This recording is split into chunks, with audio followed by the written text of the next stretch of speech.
Okay. So now we know how to calculate current service cost. We know how to calculate past service cost. We know how to calculate interest on that opening defined benefit obligation. We know how to ascertain gain or loss on settlement. Gain or loss on settlement. Please write, my dear lovable students. Defined benefit obligation. Defined benefit obligation. Right? Defined benefit obligation or calculation of defined benefit obligation. In that first, right, opening DBO. In the amount you put star star star. Opening DBO.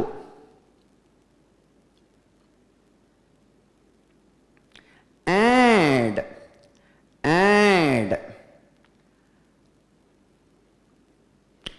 interest.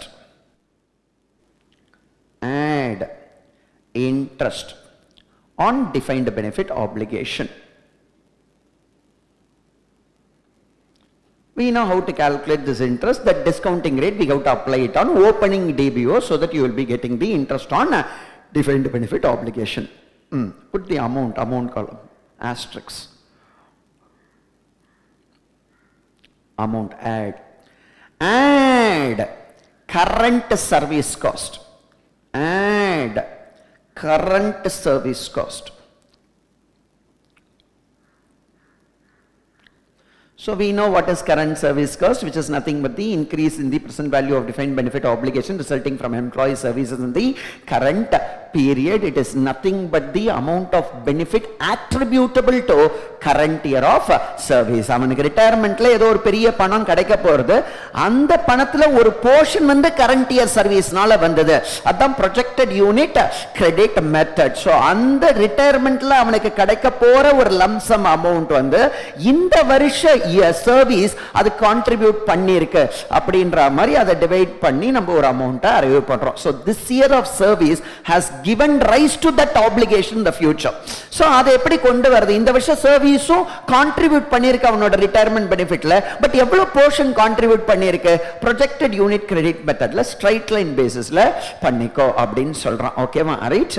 So இந்த straight line பேசிஸ்ல என்னைக்கு இது ஆரம்பிக்கணும்? So straight லைன்னா retirement வரைக்கும் பண்ணுமா? அதெல்லாம் லேட்டரா பார்க்கலாம். இப்போதைக்கு மைண்ட்ல ஸ்ட்ரைட் லைன் பேசிஸ்ல ப்ரொஜெக்டட் யூனிட் கிரெடிட் மெத்தட்ல பண்ணணும் அப்படின்னு சொல்றான். நம்ம சொன்ன சிம்பிள் எக்ஸாம்பிள், சார் 5 வருஷம் கழிச்சு அவனுக்கு 5 லட்சம் ரூபாய் கிராச்சுவிட்டியோ ஏதோ ஒரு லம்சம் பேமெண்ட்டோ வரப்போறது அப்படின்னா இந்த 5 இயர்ஸ் சர்வீஸ் தான் அதை கான்ட்ரிபியூட் பண்றது, அந்த 5 lakhs. சோ அப்ப இதை வந்து இந்த 5 இயர்ஸ்ல நம்ம டிவைட் பண்ணிக்கணும் அப்படின்னு சொல்றோம். ஓகேவா? ரைட்.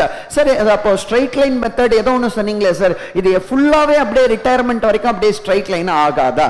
சில அமௌண்ட் அது மாதிரி ஆகாது. ஈவன் ப்ரொஜெக்டட் யூனிட் கிரெடிட் மெத்தட்லாம் என்ன சொல்றான்னா, இப்போ ஃபார் எக்ஸாம்பிள் என்னோட எம்ப்ளாயி லக்ஷ்மி இருக்கா, நான் அவகிட்ட சொல்றேன், ஓகே நீ வந்து என்கிட்ட 10 வருஷம் இருந்தாலே ஓகே, 10 இயர்ஸ் ஆஃப் சர்வீஸ் இருந்தாலே நீ ரிட்டையர் ஆகும்போது உனக்கு 20 லட்சம் தரம்பா அப்படின்னு சொல்ற. 10 இயர்ஸ் நீ இருந்திருக்கணும். 11th இயர் நீ ரிட்டையர் ஆனாலும் உனக்கு 20 லட்சம் கொடுப்பேன். நீ 18th இயர் ரிட்டையர் ஆனாலும் நான் 20 லட்சம் கொடுப்பேன். நீ வந்து 30 இயர்ஸ் ஒர்க் பண்ணி ரிட்டையர் ஆனாலும் அந்த 20 லட்சம். அந்த 20 லட்சம் நான் வந்து ரிட்டையர்மெண்ட் போது கொடுக்கறது வந்து அந்த ஃபர்ஸ்ட் 10 இயர்ஸ் நீ என்னோட இருக்கணும் அப்படின்றது மட்டும்தான் கண்டிஷனா இருந்தது. அப்படின்னா அப்போ நான் 11th இயர் இருக்கிறது, 11th இயர் நான் ஒர்க் பண்றது, it is not increasing my retirement benefit. Correct? So அந்த ஃபர்ஸ்ட் 10 இயர்ஸ் நான் இருந்தாலே எனக்கு அந்த 20 லட்சம் நான் ரிட்டையர் ஆகும்போது எனக்கு வந்துரும் அப்படின்னு ஆயிடுது. அப்ப இந்த 20 லட்சம் வந்துரும் எனக்கு அப்படின்னு சொல்லி இந்த 20 லட்சத்தை நான் வந்து எம்ப்ளாய்மெண்ட் டேட்ல இருந்து ரிட்டையர்மெண்ட் டேட் வரைக்கும் ப்ரொஜெக்டட் யூனிட் மெத்தட்ல நான் பிரிப்பேனா இல்ல 10 வருஷம் மட்டும் தான் பிரிப்பேனா அப்படின்னா 10 years. Even though it is a retirement benefit, நான் வந்து full retirement from the date of employment till the date of retirement, I won't prorate it. So only the period of service which gives rise to that obligation, in that period I will amortize or I will straight line. How many of you understood this concept? Understood this concept? Sir அப்படின்னா நீங்க சொல்றது பார்த்தா ரிட்டையர்மெண்ட்ல கிடைக்கிற benefits எல்லாமே அவனோட employment டேட்ல இருந்து retirement date வரைக்கும் அப்படியே பிரிக்கிற மாதிரி இருக்காதா சார்? அதுதான் கண்டிஷனா இருந்தா இருக்கலாம். இல்ல இந்த 10 years service it will contribute to that retirement benefit அப்படின்னா அப்ப அந்த ரிட்டையர்மெண்ட் பெனிஃபிட் 10 இயரோட சர்வீஸ்ல அடிக்கணும். ஏன்னா further service is not increasing the application. If further service is not increasing the application till that அந்த சர்வீஸ் பீரியட், that is அந்த 10 years பீரியட்லயே you have to allocate the entire retirement benefit. அப்படின்னா நீங்க என்ன sir சொல்றீங்க? அந்த 20 லட்சத்தை அந்த first 10 இயர்ஸ்லயே நம்ம 2 லட்சம் போட்டு இந்த பிரசன்ட் வேல்யூலாம் கண்டுபிடிச்சு இன்ட்ரெஸ்ட் போட்டு அத்தோட முடிச்சு அந்த மாதிரி வச்சுக்கணுமா சார்? ஆமா, அது மாதிரி நீ வச்சுக்கணும். ஆனா அந்த பேமெண்ட் எக்ஸ்பெக்ட் பண்ற வரைக்கும் டிஸ்கவுண்டிங் மட்டும் நடந்துட்டே இருக்கும். டிஸ்கவுண்டிங் அந்த இன்ட்ரெஸ்ட் மட்டும் எப்படி நடந்துட்டே இருக்கும்னா ரிட்டையர்மெண்ட் வரைக்கும் உனக்கு நடந்துட்டே இருக்கும். ஏன்னா அவுட்ஃப்ளோ என்னைக்கு வரப்போறது? நமக்கு ரிட்டையர்மெண்ட் டேட்ல தான் நமக்கு வரப்போறது. இப்போ அந்த 20 lakhs கேர்ஃபுல்லா கவனி, 20 lakhs டிவைடட் பை 10 போட்டு 2 lakhs கரண்ட் சர்வீஸ் காஸ்ட் நீ போட்டா கூட, கேர்ஃபுல்லா கவனி, 2 lakhs கரண்ட் சர்வீஸ் காஸ்ட் போட்டு அந்த 2 lakhsக்கு பிரசன்ட் வேல்யூ கண்டுபிடிக்கும் போது சார் வெறும் 10 years டிஸ்கவுண்டிங் மட்டும் நான் பண்ணுமானா? நோ.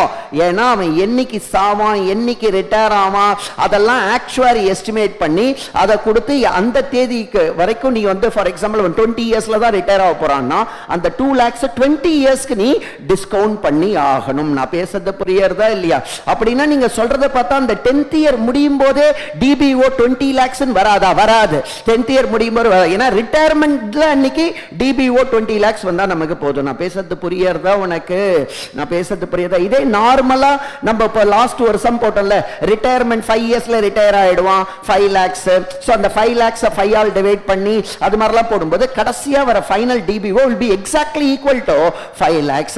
பட் இந்த மாதிரி இதுல வந்து எக்ஸாக்ட்டா அந்த 20 lakhs வரணும்ன்ற அவசியம் இல்லை. யாருக்கு நான் என்ன நினைக்கிறேன்றது புரியுறது. அதுக்கு தான் கனெக்ட் வேணும், வேற எதுக்குமே கனெக்டே வேண்டாம் எனக்கு.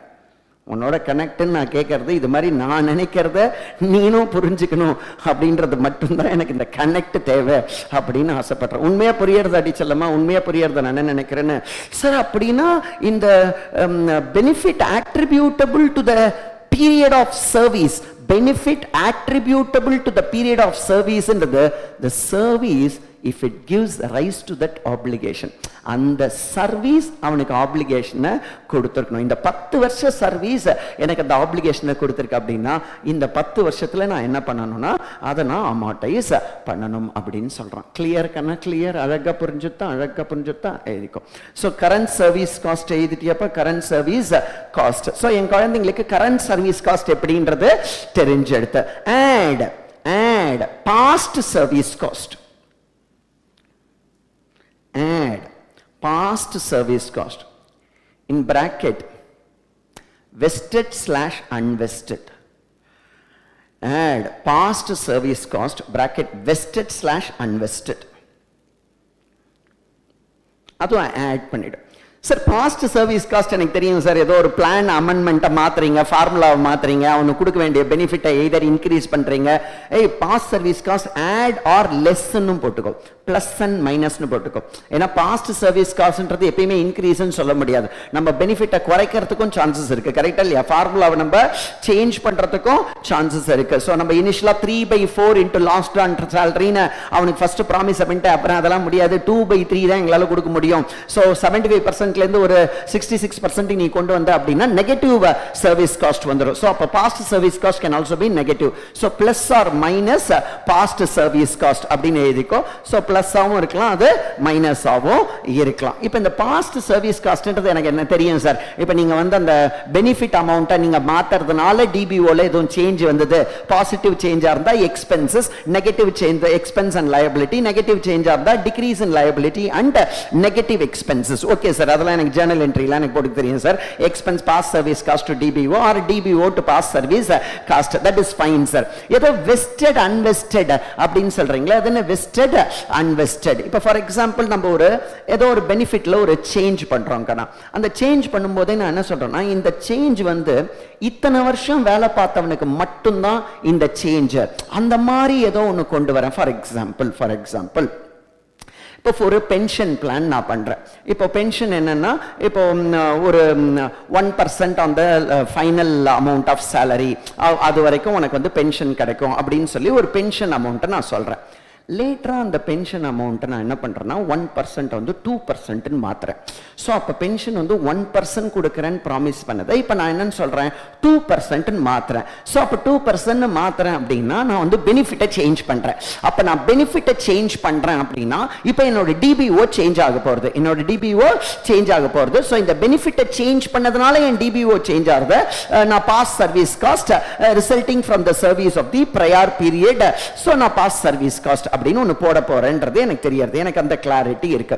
இப்போ நான் இதை என்ன சொல்றேன்னா, இந்த சேஞ்ச் பண்றேன்ல இது எவனுக்கெல்லாம் எலிஜிபிள் அப்படின்னா 5 வருஷம் சர்வீஸை முடிச்சவனுக்கு தான் இது எலிஜிபிள்.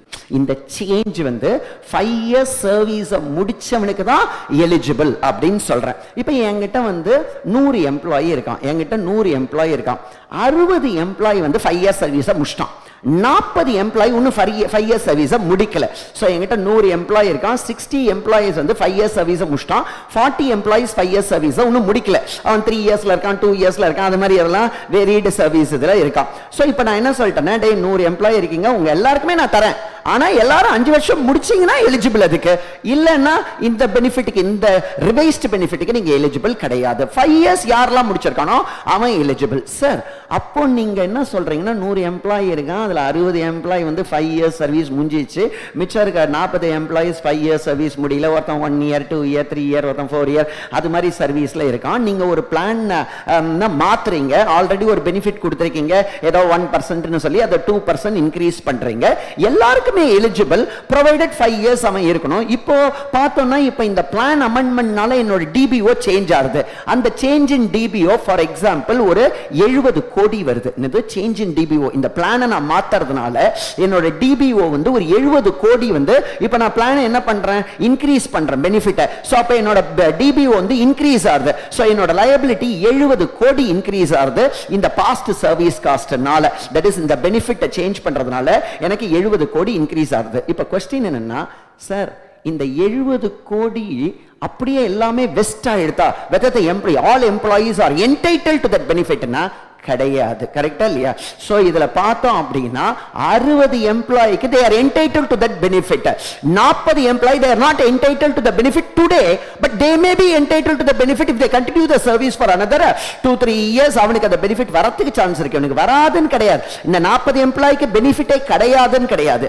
இப்ப பார்க்கும்போது அவனுக்கு அன்வெஸ்டடா இருக்கு, அந்த 60 எம்ப்ளாயிஸ்க்கு வெஸ்டடா இருக்கு. நான் பேசுறது புரியுறதா இல்லையா? இப்ப என்னோட லயபிலிட்டி டிபிஓ எவ்வளவு இன்க்ரீஸ் ஆகுது, 70 கோடி இன்க்ரீஸ் ஆகுது. எவ்வளவு எம்ப்ளாயிஸ்க்கு இதை எஸ்டிமேட் பண்ணியிருக்கேன், அந்த ஆக்சுவரி தான் இந்த எஸ்டிமேட் பண்ணியிருக்கான். அவன் வந்து இந்த 100 எம்ப்ளாய்க்குமே எஸ்டிமேட் பண்ணிருக்கான். ஏன் சார் 60 எம்ப்ளாய்க்கு தானே அவன் பண்ணணும், இவனுக்குலாம் பண்ண வேண்டாமா? இல்ல, அவன் ஆக்சுவரி எப்படி யோசிப்பான் அப்படின்னா, இவனுங்களும் 5 வருஷம் முடிக்கிறதுக்கு பாசிபிலிட்டி இருக்குல்ல, இதுல எவ்வளவு பேர் முடிக்கிறதுக்கு பாசிபிலிட்டி இருக்கு, எவ்வளவு பேர் சாவதுக்கு, அவன் எல்லாத்தையும் வச்சு ஒரு எஸ்டிமேட் 70 கோடி பண்ணியிருக்கான். அப்ப இந்த 70 கோடி வந்து இந்த 100 எம்ப்ளாயியை வச்சு தான் அவன் பண்ணியிருக்கான். இப்ப அதுல 60 எம்ப்ளாயிக்கு இந்த அமெண்ட்மென்ட் பண்ண தேதியிலேயே வெஸ்ட் ஆயிடுது, இந்த 40 பேருக்கு வெஸ்ட் ஆகல. இப்ப 60 பேருக்கு மட்டும் நான் பாஸ்ட் சர்வீஸ் காஸ்ட் அக்கவுண்ட் பண்ணா போதுமா, இல்ல 100 பேருக்குமே நான் பண்ணி ஆகணுமான்னா இந்த standard irrespective of vested or not vested, irrespective of vested or not vested, we need to account the past service cost for all the employees irrespective of vesting. அதான் vested / unvested irrespective of vesting. ஏன் sir இதை எங்களுக்கு சொல்றீங்க, எப்படி இதெல்லாம் தெரியலனா கூட நாங்க பாஸ் சர்வீஸ் காசு அப்படியே தானே அச்சு விட்டுருப்போம், வெஸ்டடா நான் வெஸ்டடா. ஆக்சுவலி என்னன்னா அக்கவுண்டிங் ஸ்டாண்டர்ட் 15ல ஒரு டிஃபரெண்ட் அக்கவுண்டிங் ட்ரீட்மெண்ட் இருக்கு AS 15ல. அதுதான் டிஃபரன்ஸ் பிட்வீன் AS 15 and இந்த AS 19. அங்க வந்து அன்வெஸ்டட வந்து நீ வந்து உடனே P&Lக்கு போகாம டெஃபர் பண்ணணும் அப்படின்னு சொல்லிட்டான். தட் இஸ் அந்த ESOP மாதிரி நம்ம பண்ணுவோம்ல, unvested over the vesting period defer பண்ணுவோம் அப்படின்ற மாதிரி ESOP நம்ம பண்ணோம் தெரியுமா, அந்த மாதிரி பண்ணணும்னு AS 15 சொல்லிட்டான். ஆனா இவன் என்ன சொல்லிட்டானா அதெல்லாம் வேண்டாம், இதுல எல்லாமே எஸ்டிமேட்டட் தான். சோ அதனால நீ வந்து இந்த மாதிரி டெஃபர் பண்ற வேலைலாம் வேண்டாம், எல்லாத்தையும் இமிடியேட்டா P&L-க்கு கொண்டு போயிடு. Anyway it is only an estimation. அதுல சில பேர் இருப்பான், சில பேர் போவான், எல்லாத்தையும் கன்சிடர் பண்ணி தானே இந்த எஸ்டிமேட் பண்ணிருக்க. there is no need for you to defer. you can charge the entire past service cost to P&L irrespective of vested or unvested அப்படின்னு சொல்லிருக்கான். யாருக்கு இது நன்னா புரிஞ்சுடுத்து, எனக்கு நன்னா புரிஞ்சுடுத்துன்னு கையோஸ்து reach allama.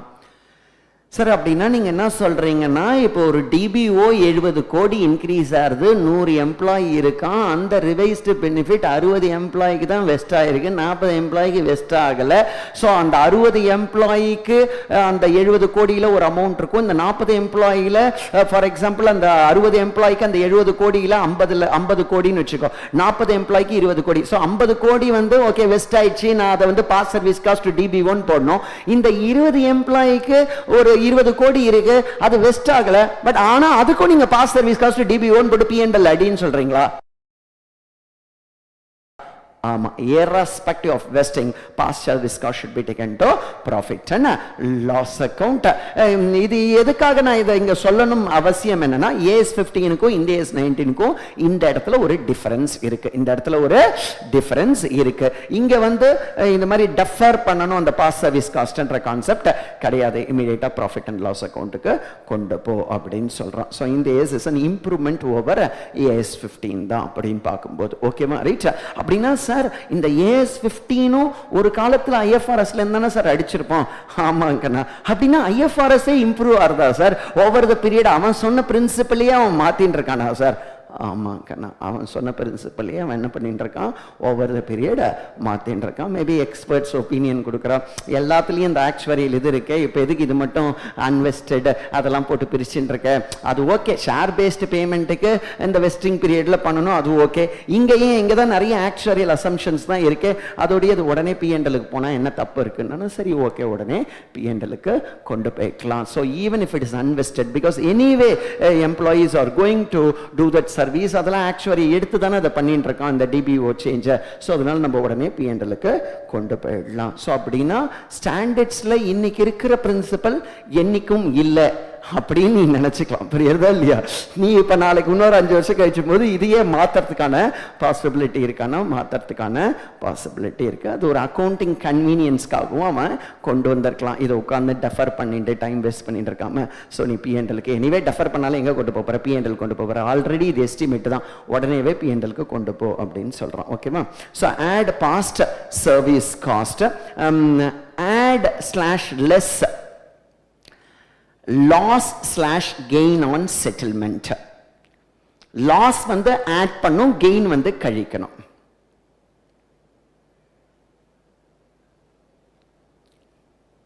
Add slash less loss slash gain பிராக்கெட்ல போட்டுக்கொடி சொல்லமா.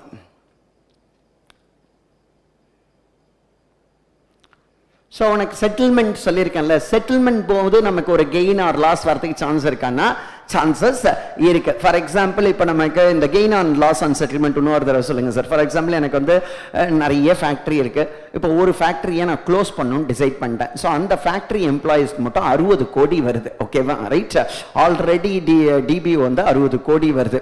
நான் உங்ககிட்ட சொல்லிட்டேன், இனிமேல் ஃபேக்டரியை க்ளோஸ் பண்ணுற நிலைமை வந்துச்சு, இதுக்கு மேலே ஃபியூச்சர் சர்வீஸ்லாம் ஒன்றும் பண்ண முடியாது, நான் உங்களுக்கு வந்து இந்த டிபிஓவே கொடுக்க மாட்டேன் இப்போ என் நிலைமைக்கு. அவன் யூனியன் அது மாதிரிலாம் பண்ணக்கூடாது, நீ எங்களை இது நடுத்தருக்கு விடுற, இல்லை இல்லை என்னால் கொடுக்க முடியாது. ஃபர்ஸ்ட் ஆரம்பிக்கும் போது நெகோசியேஷன் நம்ம அப்படி தானே ஆரம்பிப்பான், முடியவே முடியாதுன்னு.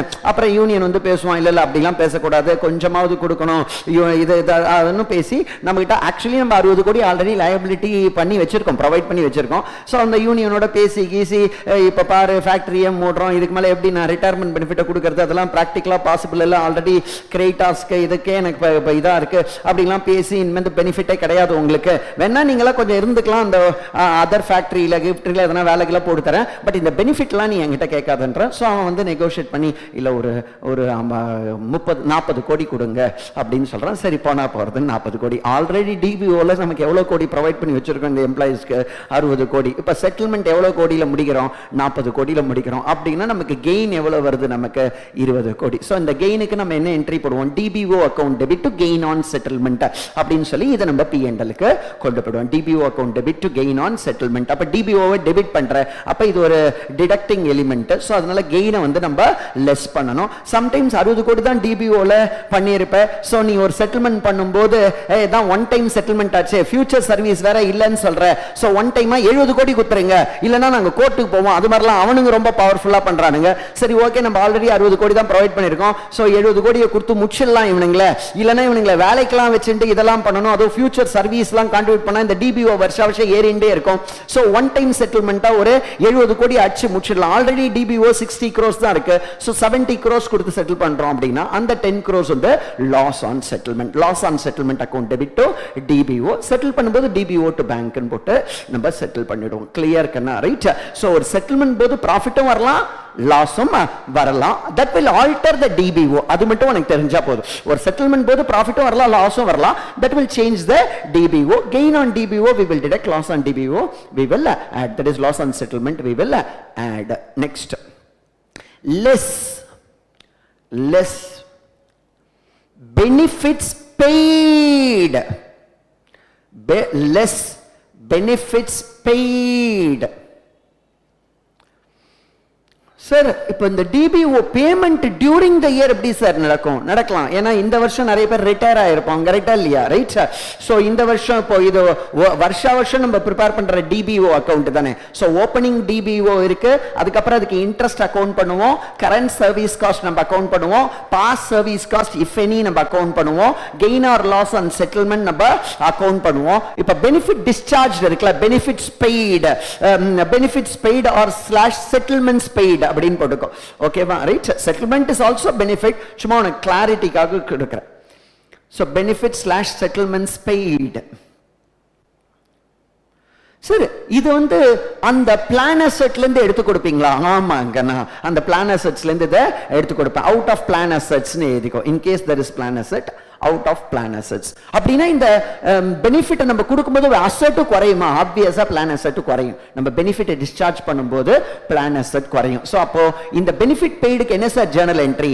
TPO account debit bank account in case there is no plan assets. in case there is a plan assets, DBO account debit plan assets account. எனக்கு DBO account debit plan assets account. So இதுக்கு journal entry DBO account debit plan assets account. ஓகேவா? Right. So the last item here in defined benefit obligation is add / less gain or loss in change in actuarial assumption. gain or loss due to change in actuarial assumption bracketல OCI அப்படின்னு போட்டுக்கோ. இதுதான் remeasurement reserve. change in remeasurement reserve. gain or loss due to actuarial assumptions. gain or loss due to actuarial assumptions bracketல OCI அப்படின்னு போடு. So இது கெயினும் வரலாம், லாஸும் வரலாம். as usual gain வந்தா பிராக்கெட்ல போட்டுக்கோ, லாஸ் வந்தா ஆட் ஆகும். உன்னோட லயபிலிட்டி டிபிஓ அதிகமா இருந்ததுன்னா லாஸ், டிபிஓ கம்மியா இருந்ததுன்னா gain. Actuarial assumptions change in actuarial அசம்ஷன்ஸ்னால டிபிஓ இன்க்ரீஸ் ஆகுது, ஆப்வியஸா லயபிலிட்டி இன்க்ரீஸ் ஆகுதுன்னா எனக்கு loss. So actuarial loss account debit to DBO, actuarial loss will be taken to OCI. ஓகேவா? ரைட். ஸோ அதே மாதிரி கெயினா இருந்ததுன்னா DBO account debit to gain which will be taken to OCI. ஓகேவா? ரைட். இப்போ closing balance கண்டுபிடி. Closing இதெல்லாம் add less பண்ணா உனக்கு வருது closing DBO, closing defined benefit application. Okay, இந்த இன்ட்ரெஸ்ட்னு போட்டிருக்கல, ஒன்று ஆட் பண்ணியிருக்கல. ஓகேவா? இந்த டிபிஓல இன்ட்ரெஸ்ட்னு ஒன்று ஆட் பண்ணியிருக்கல, அது எங்க போகும்? P&L பிராக்கெட்ல P&L அப்படின்னு போட்டுக்கோ. அந்த இன்ட்ரெஸ்ட் P&Lக்கு போகும். கரண்ட் சர்வீஸ் காஸ்ட் எங்க போகும்? P&Lக்கு போகும். Gain or loss on settlement எங்க போகும்? P&Lக்கு போகும். So interest, current service cost, past service cost, P&L-க்கு நமக்கு போகிறது. பெனிஃபிட் பெய்டு வந்து அது P&L ஐட்டம் கிடையாது. ஏன்னா Journal entry, liability account, debit, bank account, அதை P&L அக்கௌண்ட்ல போகணும் அப்படின்னா உங்க வீட்டில் ஃபேன் இருக்கான்னு பாரு, ஓகேவா, ரைட்? ஸோ ஃபேன் இருக்கு, துணி கிணி இருக்குன்னா அந்த ஆக்டர் ஏதோ பண்ணானு அது மாதிரி அதெல்லாம் நீனே பண்ணிக்கலாம், ஒன்றும் வாழணும்னு அவசியம் இல்லை, ஓகேவா, ரைட்? அடுத்தது gain or loss on actual change in actual assumption, OCI-க்கு போகணும். இது கீழே அழகா ஜேர்னல் என்ட்ரி என்கொயரிங். ஃபர்ஸ்ட் ஒரு லெட்ஜர் அக்கௌண்ட் போட்டு பார்க்கலாம். இதையே இப்போ நான் வெர்டிக்கல் ஃபார்மேட்டில் கொடுத்துருக்கேன்ல, அதையே ஒரு லெட்ஜர் அக்கௌண்ட்டாக போட்டு முடி பார்ப்போம். இதெல்லாம் தான் எக்ஸாமில் கேட்பான் 10 மார்க்குக்கு. குயிக்காக ஒரு லெட்ஜர் அக்கௌண்ட் நீயே போட்டு, நான் சொல்ல தர மாட்டேன். 2 பேலன்ஸ் பிராட் டவுன்லாம் ஆரம்பிச்சிடாது செல்லம்மா, ஓகேவா, ரைட்? ஏதோ ஓப்பனிங் பேலன்ஸை என் மனசு கஷ்டமாயிடும். ஏன்னா ஃபவுண்டேஷன்லேருந்து வேற உனக்கு எடுக்கிறேன்னா மனசு ரொம்ப கஷ்டமாயிடும் எனக்கு, ஓகேவா, ரைட்? வாழற வாழ்க்கையிலேயே அர்த்தம் இல்லைன்னு ஆயிடும். எவனா ஒருத்தன் 2 பேலன்ஸ் பிராட் டவுன் இந்த DBO ஆரம்பிச்சேன்னா என் வாழ்க்கைக்கே அர்த்தம் இல்லாமல் போயிடும். 25 வருஷம் என் வாழ்க்கை வேஸ்ட் அப்படின்னு நீ நினைக்கணும்னு நினச்சேன்னா 2 பேலன்ஸ் பிராட் டவுன் ஆரம்பிக்கலாம். இல்லைன்னா sir liability by balance brought down அப்படின்னு ஆரம்பிக்கிறேன் சார் அப்படின்னு ஆரம்பிக்கலாம். அந்த வெர்டிக்கல் ஃபார்மெட்டில் நம்ம போட்டதை இப்போ ஹாரிசான்டல் ஃபார்மெட்டில் போடும்.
எங்கெல்லாம் ஆக்சுவரியல் கெயின், ஆக்சுவரியல் லாஸ் போடுறியோ அங்கெல்லாம் கொஞ்சம் OCI-ன்னு பிராக்கெட்டில் போட்டுக்கோ, ஓகேவா? This is remeasurement reserve, change in remeasurement reserve. இது ஏன் சார் சேஞ்ச் இன் சொல்றீங்க? இது ஒரு ரீமெஷர்மெண்ட் ரிசர்வ் தானே. எதுக்காக சொல்றேன்னா லாஸ்ட் இயர் ஒரு ஆக்சுவரியல் கெயின் வந்திருக்கும்ல, அது ஆல்ரெடி ரிசர்வ் அக்கௌண்ட்ல உட்கார்ந்து இருக்கும்ல. இப்ப இந்த வருஷம் வரது கெயினும் அதுல போய் ஆட் ஆகுதுல்ல. So this is changing the revaluation reserve அப்படின்ற மாதிரி புரியறதாக்கண்ணா? நான் என்ன மீன் பண்றேன்னு யாருக்கிட்டயோ பேசிட்டு இருக்கேன், கரெக்டா? சரி, அட்லீஸ்ட் நீ எழுதும்போது காதுல கேட்டுக்கிறேன்னு நினைச்சுக்கிறேன்.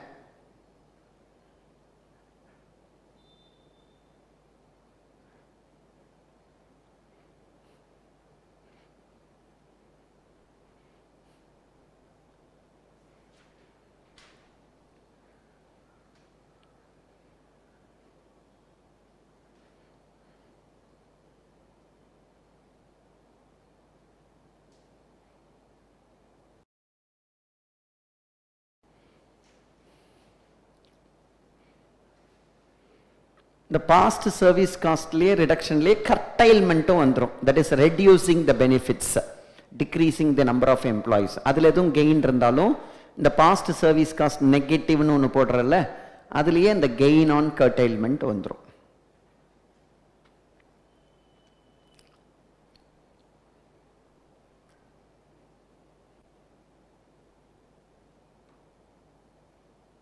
ஆர் அந்த கெயின் ஆர் லாஸ் ஆன் செட்டில்மெண்ட்னு போட்டிருக்கல, அதுலேயும் அந்த கர்டைல்மெண்ட் கெயின் வரதுக்கான பாசிபிலிட்டி இருக்கு.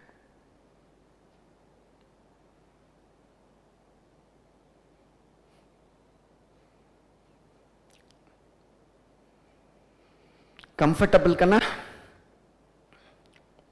Okay. So defined benefit obligation என் பசங்களுக்கு கிளியராக இருக்குன்னு நான் நினச்சின்ட்டு பிளான் அசஸ்க்கு போகிறேன், ஓகேவா, right? Defined benefit obligation ledger போட்டல்லக்கண்ணா. இப்போ லெஜர் எப்படி போட்டிருக்கேன்னு பார்க்குறேன்.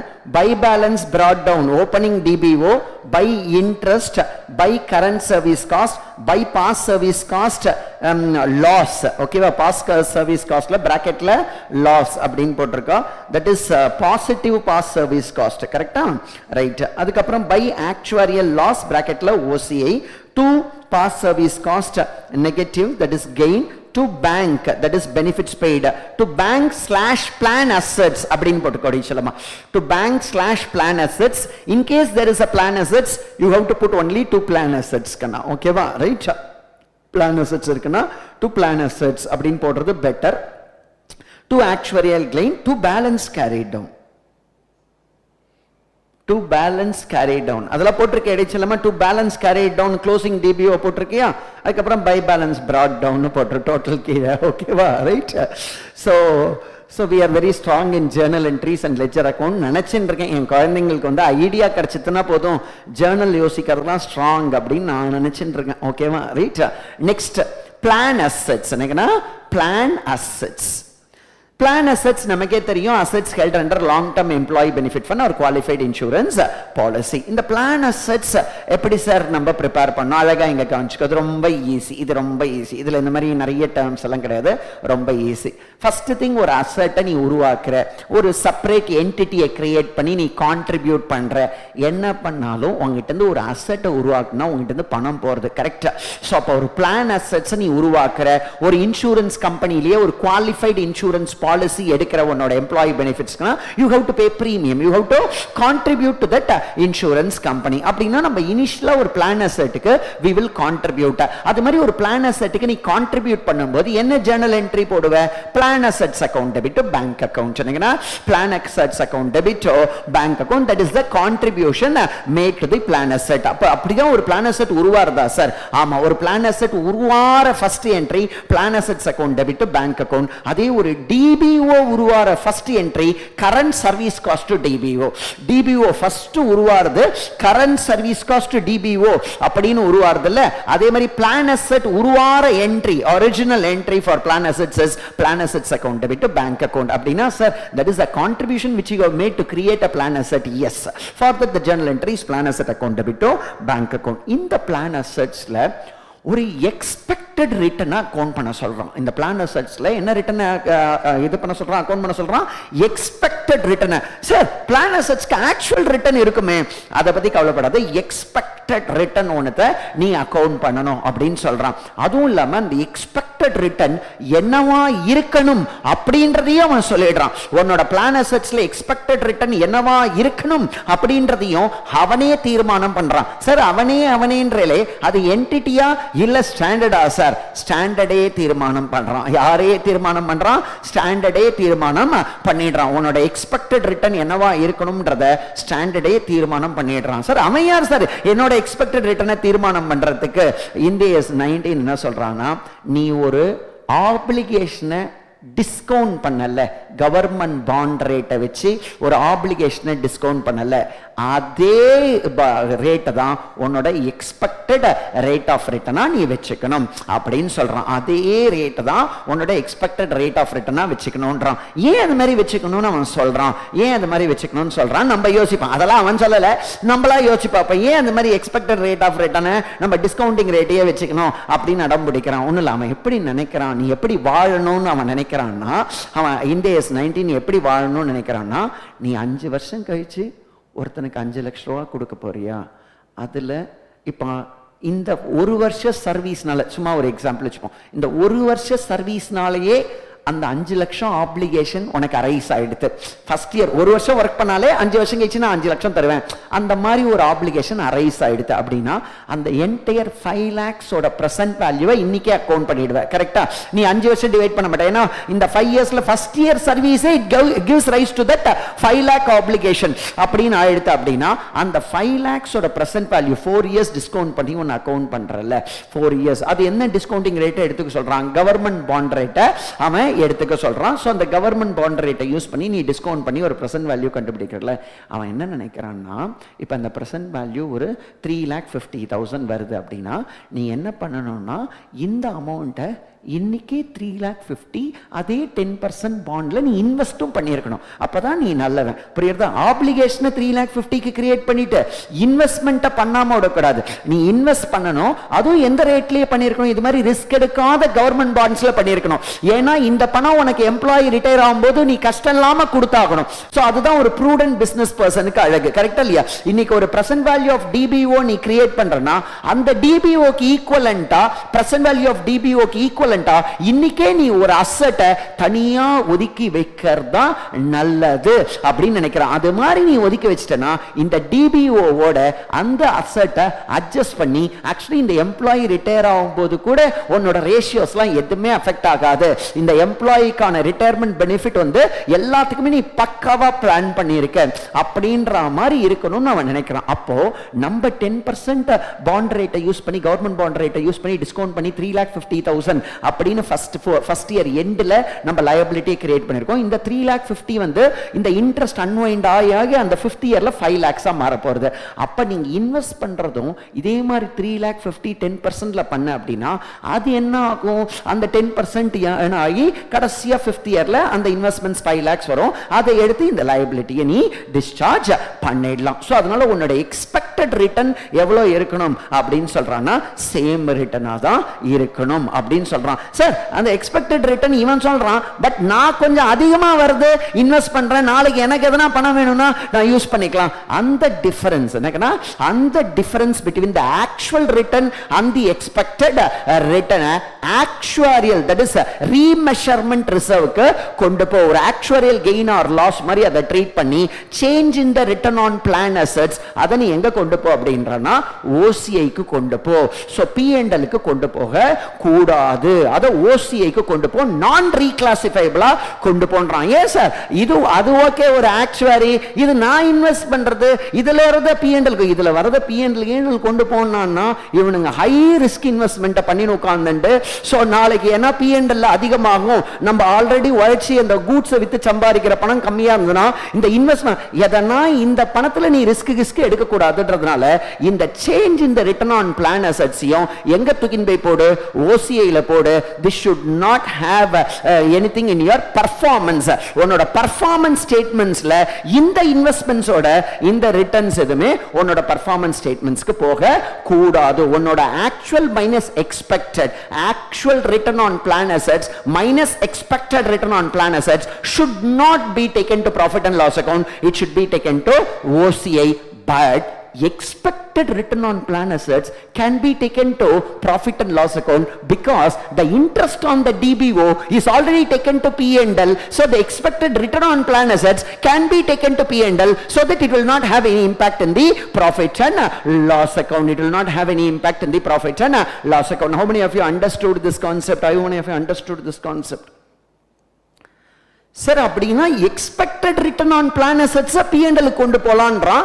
ஆனா the difference between actual return and expected return OCI-க்கு கொண்டு போகணும்னு சொல்றானா? ஆமாங்க, நான் the difference between actual and expected எங்க கொண்டு போகணும்னு சொல்றான்? OCI-க்கு கொண்டு போகணும் அப்படின்னு சொல்றான். சோ OCI-ல 3 கம்போனன்ட் இருக்கு. ஒரு கம்போனன்ட் OCI-ல இந்த இந்தியஸ் 19ல OCI-க்கு போறதுல 3 கம்போனன்ட் இருக்கு. ஒன்னு actuarial gain or loss in change in actuarial assumption, that is change in DBO change in DBO due to change in actuarial assumption, which is gain or loss on actuarial assumptions. அது வந்து OCI க்கு போணும். ரெண்டாவது change in the return on plan assets, careful, not return on plan assets, change in the return on plan assets, which is the difference between actual return on plan assets and expected return on plan assets, which is the difference between actual return on plan assets and expected return on plan assets. இந்த difference வந்து OCI க்கு போணும் அப்படின்னு சொல்றான். Okay, மூணாவது component தான் asset ceiling. லேட்டரா நம்ம பார்க்கலாம். ஓகேவா? தேர்ட் வந்து அசெட் சீலிங்கும் நமக்கு வந்து இதுல போணும் அப்படின்றான். Difference due to asset ceiling will be taken to remeasurement reserve. So அதான் தேர்ட் ஆஸ்பெக்ட். இப்போ ரெண்டாவது ஆஸ்பெக்ட் நமக்கு தெரிஞ்சிருது. சார் அப்படின்னா பிளான் அசெட்ஸ் வந்து நீங்க என்ன சொல்றீங்கன்னா அதுல ஒரு எக்ஸ்பெக்டட் ரிட்டர்ன் நம்ம அக்கவுண்ட் பண்ணணும் அப்படின்னு சொல்றானா? ஆமா. ஏன் எக்ஸ்பெக்டட் ரிட்டர்ன் தனியா அக்கவுண்ட் பண்ணணும்னு சொல்றானா? ஏன்னா அது மட்டும் தான் P&L-க்கு போகும். பட் ஆக்சுவல் ரிட்டர்னும் எக்ஸ்பெக்டட் ரிட்டர்னும் சேமா இருக்குமா? சத்தியமா சேமா இருக்காது. சோ அந்த டிஃபரன்ஸ் எங்க சார் கொண்டு போகணும்னு சொல்றான்? அந்த டிஃபரன்ஸ் அவன் OCI-க்கு கொண்டு போகணும் அப்படின்னு சொல்றான். கிளியர் கண்ணா ரைட் எழுதிக்கோ கண்ணா இங்கேயும் opening plan assets opening plan assets அதே மாதிரி வெர்டிக்கல் ஃபார்மேட்ல கம்ப்யூட்டேஷன் ஆஃப் பிளான் அசெட்ஸ் அப்படின்னு ஹெட்டிங் வேணா போட்டுட்டு opening plan assets amount asterisk போட்டுக்கோ add expected return on plan assets slash interest on plan assets.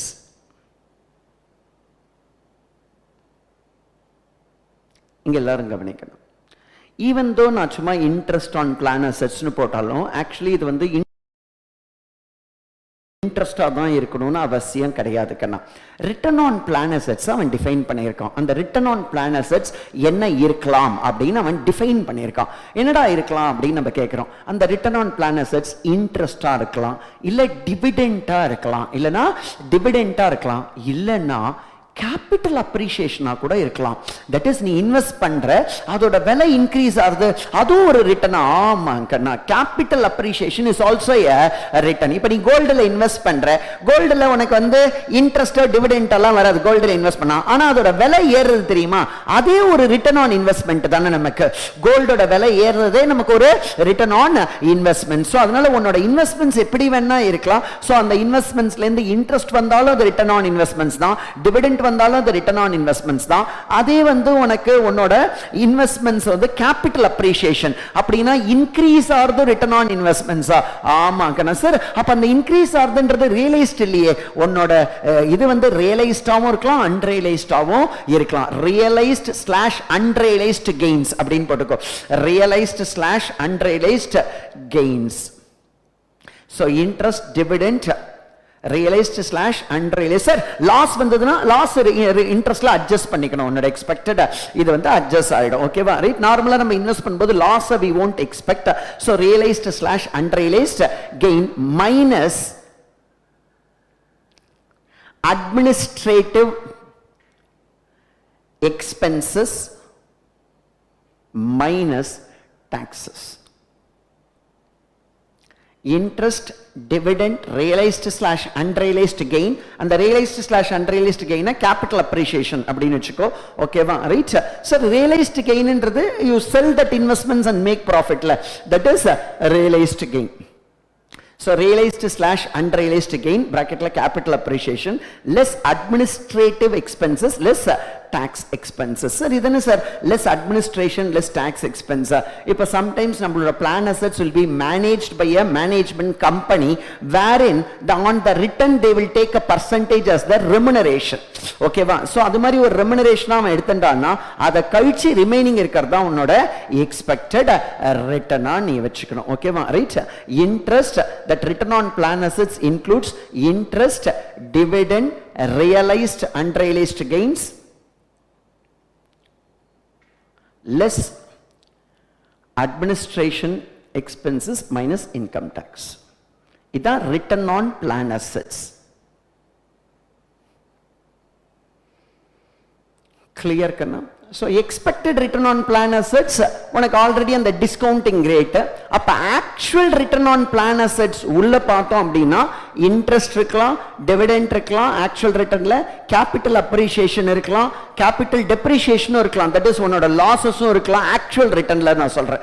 So actual ஏன்னா இதோட டெஃபினேஷன் வந்து ரிட்டர்ன் ஆன் பிளான் அசெட்ஸ் அப்படின்னு சொல்லியிருக்கான். ஸோ ரிட்டர்ன் ஆன் பிளான் அசெட்ஸ்ல இன்ட்ரெஸ்ட்டும் இருக்கலாம், டிவிடெண்டும் இருக்கலாம், ரியலைஸ்ட் அண்ட் அன்ரியலைஸ்ட் கெயின்ஸும் இருக்கலாம், எனி லாஸஸ் இருக்கலாம், less administration expenses minus income tax. இதுதான் return on plan assets. Expected return on plan assets அது ஒரு ஸ்டாண்டர்ட் பர்சன்டேஜ் நீ ஓப்பனிங் அசெட்ஸ்ல நீ அப்ளை பண்ணனா you will be getting the expected return on plan assets. So actual return on plan assets உள்ள வெறுமனே interest தான் இருக்குமா? இல்ல, இன்ட்ரெஸ்ட் இருக்கலாம், டிவிடெண்ட் இருக்கலாம், கேபிட்டல் அப்ரிசியேஷன் இருக்கலாம், after adjusting administration and taxation. ஓகேவா ரைட். இதுதான் வந்து ரிட்டர்ன் ஆன் பிளான் அசெட்ஸ். இப்போ உன்னோட பிளான் அசெட்ஸோட நீ ஆட் பண்ணிருக்க தெரியுமா, அது வந்து expected return on plan assets. First plan assets, opening plan assets eidintiya kana, opening plan assets eidintiya, add expected return on plan assets. And the expected return on plan assets ன்றது நம்ம already DBO க்கு discounting rate நம்ம use பண்ணதையே இந்த opening plan assetsல apply பண்ணனா you will be getting the expected return on plan assets. Add contributions made during the year. இப்ப plan assets க்கு during the year contribute பண்ணிருப்போம்ல Kanna, so அதையும் நீ என்ன பண்ணிக்கணும், add பண்ணிக்கணும். Sir, add contributions made during the year.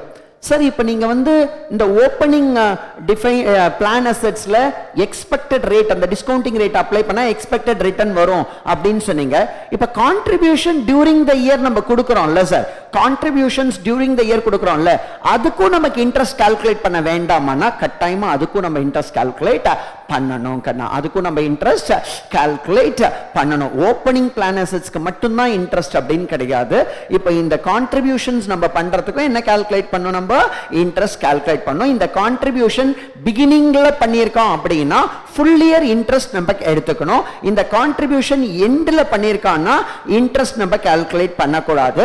இந்த contribution மிடில்ல பண்ணியிருக்கான்னா 6 months நம்ம interest calculate பண்ணணும். ஸோ அப்படின்னா எக்ஸ்பெக்டட் ரிட்டர்ன் கான்ட்ரிபியூஷன்ஸ்க்கும் நம்ம பண்ணணுமா சார்னா கட்டாயமா எக்ஸ்பெக்டட் ரிட்டர்ன் கான்ட்ரிபியூஷன்ஸ்க்கும் நம்ம பண்ணணும். ஓகேவா, right.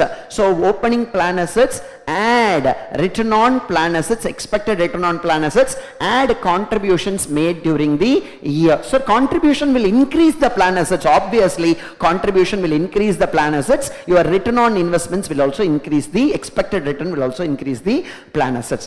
Less benefits paid, less benefits paid, less benefits paid.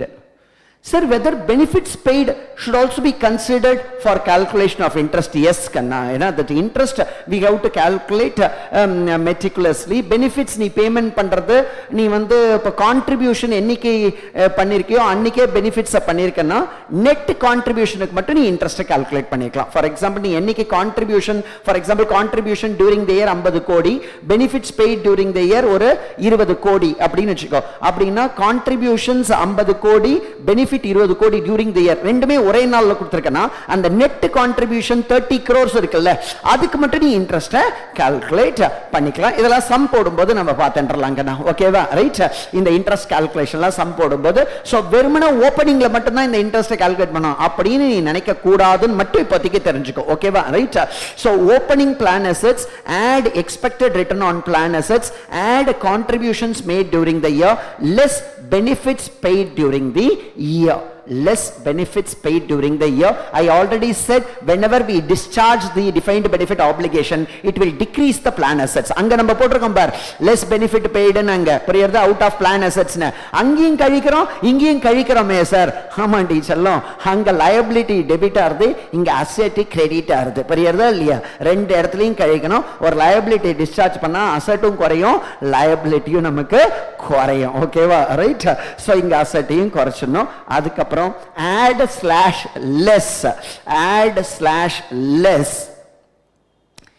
change in the return on plan assets in bracket OCA, add slash less, change in the return on plan assets in bracket OCA. Also write in brackets the difference between actual return on plan assets and expected return on plan assets. அதே பிராக்கெட்ல எழுதிக்கோ, the difference between actual return and expected return on plan assets.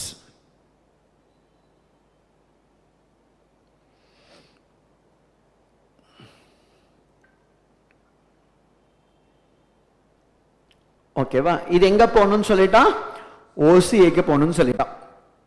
இது add less எல்லாம் பண்ணனா இப்ப ஃபைனலா வரதான் closing plan assets. இதான் closing plan assets. ஈஸியா இருக்கா இல்ல ரொம்ப கஷ்டப்பட்டுட்ட நீ ஒரு அசட் அக்கௌண்ட்டை போட்டு அப்படியே வேர்த்து விறுவிறுத்து உனக்கு சும்மா டேர்ம்ஸை வச்சு ஊரே ஏமாத்தின்னு இருக்கு. நம்மலாம் என்ன மாதிரி அசட் அக்கௌண்ட்லாம் நம்ம போட்டிருக்கோம், டெஸ்ட்ராய்டு, டெமாலிஸ்டு, டிஸ்கார்டடு, இது அதுன்னு 1008 போட்டிருக்கோம். ஓப்பனிங்கில் ஒரு அசட்டு, அதில் ஒரு எக்ஸ்பெக்டட் ரிட்டர்னை ஆட் பண்ணுற, கான்ட்ரிபியூஷனை அசட்டோட ஆட் பண்ணிக்கிற, அதுலேருந்து விட்ரா பண்ண ஆப்வியஸாக அசட்டை குறைக்கணும், அதை கழிச்சிக்கிற, அதுக்கப்புறம் உன்னோட க்ளோசிங் இது வந்து இந்த ஆக்சுவல் கெயின்ஸ் அட்ஜஸ்ட் பண்ணால் உனக்கு வந்து க்ளோசிங் பிளான் அசட்ஸ் வருது. ஓகேவா, ரைட்?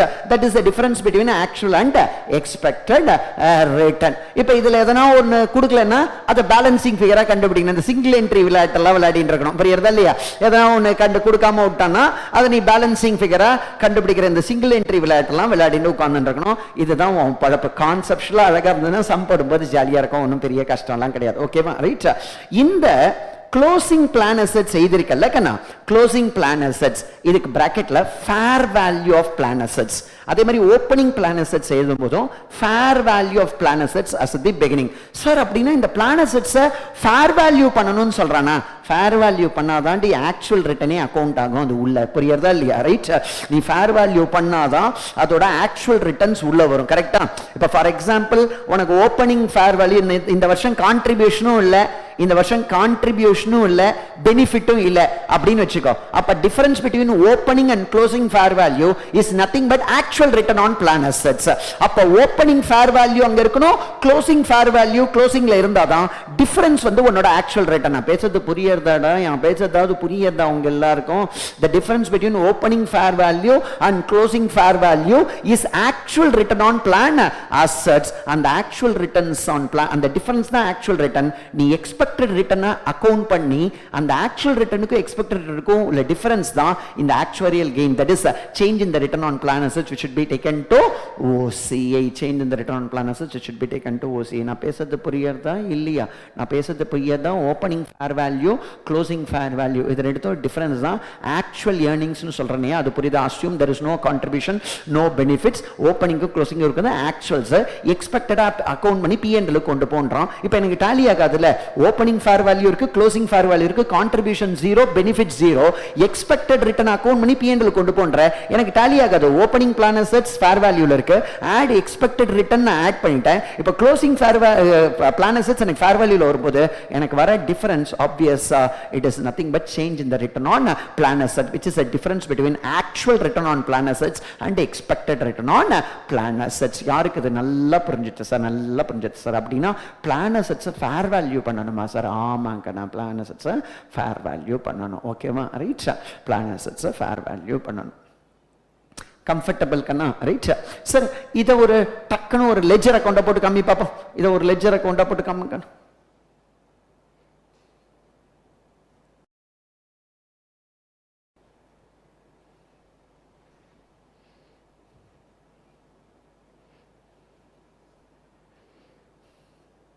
இப்போ என்ன பண்ண போறேன்? இந்த பிளான் அசெட்ஸ்க்கு டூ பேலன்ஸ் ப்ராட் டவுன் போட போறியா? ஏதோ வித்தியாசம் காமிக்க போறியா?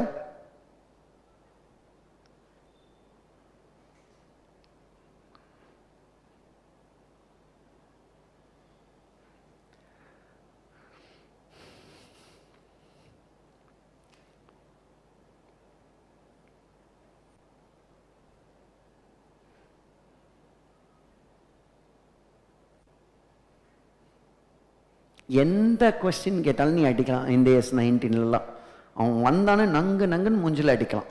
எதுவுமே என்னை கேட்காத ஓடி அப்படின்ற மாதிரி பண்ணலாம் நீ. ஏன்னா இதில் என்ன ஒரே ஒரு இதுன்னா, இவன் காம்ப்ளிகேட்டட்னா கொஸ்டினை செட் பண்ணவே முடியாது இந்த ஸ்டாண்டர்டில். ஸ்டாண்டர்ட் காம்ப்ளிகேட்டடாக இருந்தால் கூட கொஸ்டின் செட் பண்ணுறதை இவனால் காம்ப்ளிகேட்டடாக பண்ணவே முடியாது. ஏன்னா அவன் எல்லாத்தையும் கொடுக்கணும், நமக்கு இன்ஃபர்மேஷன் எல்லாத்தையும் கொடுக்கணும். உன்னோட வேலையே என்னன்னா எல்லாம் கொடுத்துருவான், இந்த லெஜர் அக்கௌண்ட்டை போடணும், அவ்வளோதான் உன் வேலையே. ஸோ இது ரொம்ப ஈஸி. அப்படியே மார்க் எடுக்கிறது ஈஸி இந்த இதில், இந்த S19. கொஸ்டினை காம்ப்ளிகேட்டடாக கேட்கவே முடியாது அவனால்.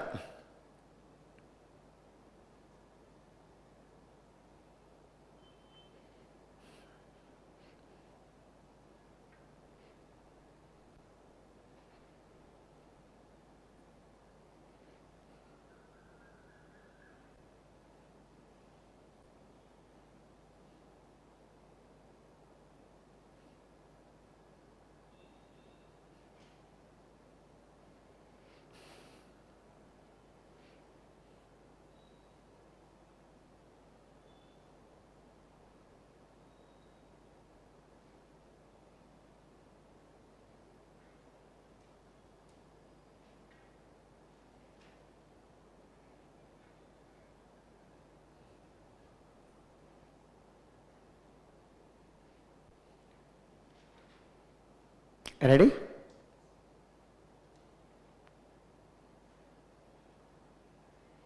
அவளுக்கு ஒரு மைக் கூட, அடிஷனல் மைக். அது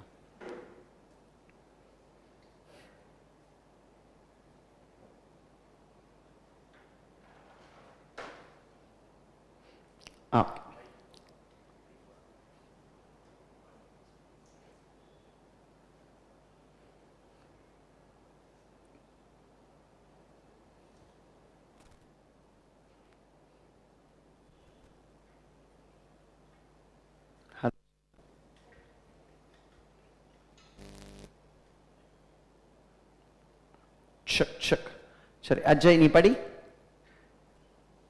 நெக்ஸ்ட் கிளாஸ்ல செட் பண்ணி வச்சுக்கோ.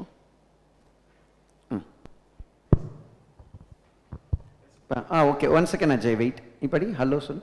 ஹலோ கேட்கறதா கண்ணா? பாவனா பேசுறது. Okay okay. அந்த லெட்ஜர் அக்கவுண்ட் அப்படியே படி. plan asset account, to balance brought down opening balance, to expected return on plan assets, to Kanna to expected return போடாம to interest on plan assets அப்படின்னு போட்டுக்கோ கண்ணா. ஓகே, ஸோ P&L பிரசன்டேஷனுக்கு நமக்கு ஈஸியா இருக்கும். to interest on plan assets. to interest on plan assets, to contribution made on bank, to interest on contributions, to bank bracketல contributions made. to change in return on plan assets gain OCI item, by DBO benefits paid, by change in return on plan asset OCI loss item, by balance carried down closing fair value of plan assets. Excellent. Closing balance of plan assets. Comfortable kanna? Okay, comfortable, right. Listen kanna, now let us pass journal entries for these transactions. நான் வந்து ஒரு டிரான்சாக்ஷனா சொல்லுவேன், நீ Journal entry. அந்த Journal entry எழுதும்போது எது P&L போகுமா அப்படியே பிராக்கெட்ல P&L னு போட்டுக்கோ, எது OCI போணுமா பிராக்கெட்ல OCI அப்படின்னு நீ போட்டுக்கணும். ஓகேவா? நான் சொல்றத அழகா எழுதணும். ஒரு transaction 1 current service cost, 1 current service cost, 2 past service cost, 3 interest on DBO, 4 interest on plan assets bracket la expected, interest on plan assets bracket la expected,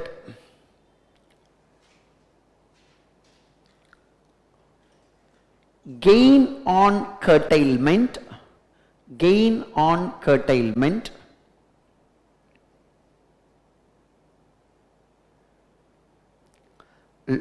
next loss on settlement,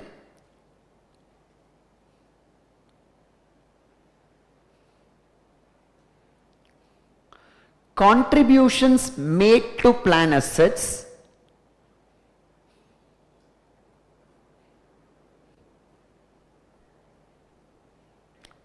benefits / settlements paid out of plan assets,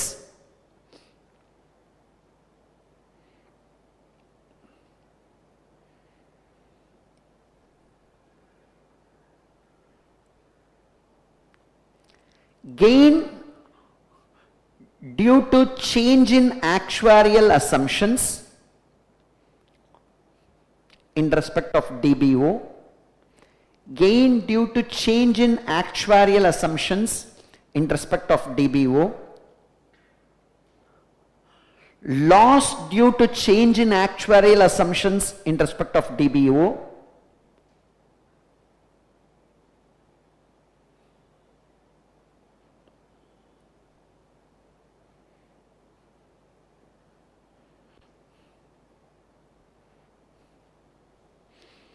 actual return on plan assets,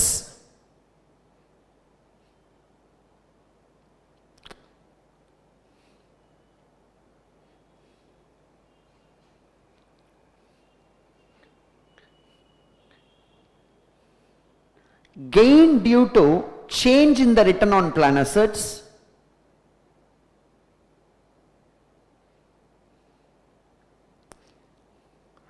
loss due to change in the return on plan assets.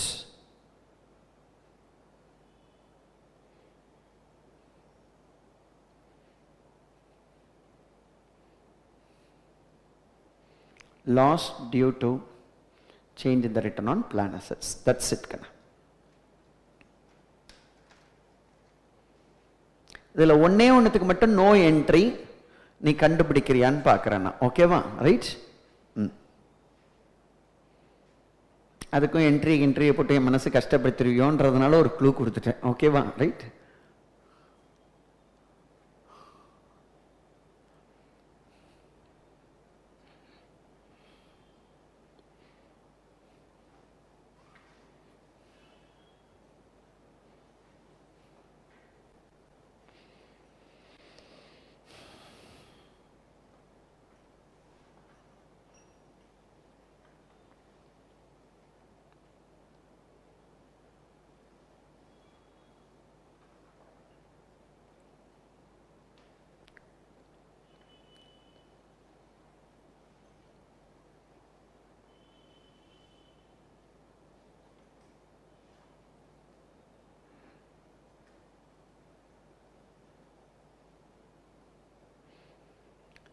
இப்போ interest to டிபி1 பர்ட்டு ப்ராக்கெட்லேயே பிஎன்எல்னு போட்டாலே போதும். தனியாக PNL to interest இன்னொரு entry வேண்டாக்கண்ணா ஓகேவா right. நம்ம final லெவலில் இது மாதிரி காட்டிக்கலாம் நம்ம ஓகேவா ரைட். அசிங்கமாக ஒரு க்ளோசிங் என்ட்ரிலாம் போட்டுண்டு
Ready?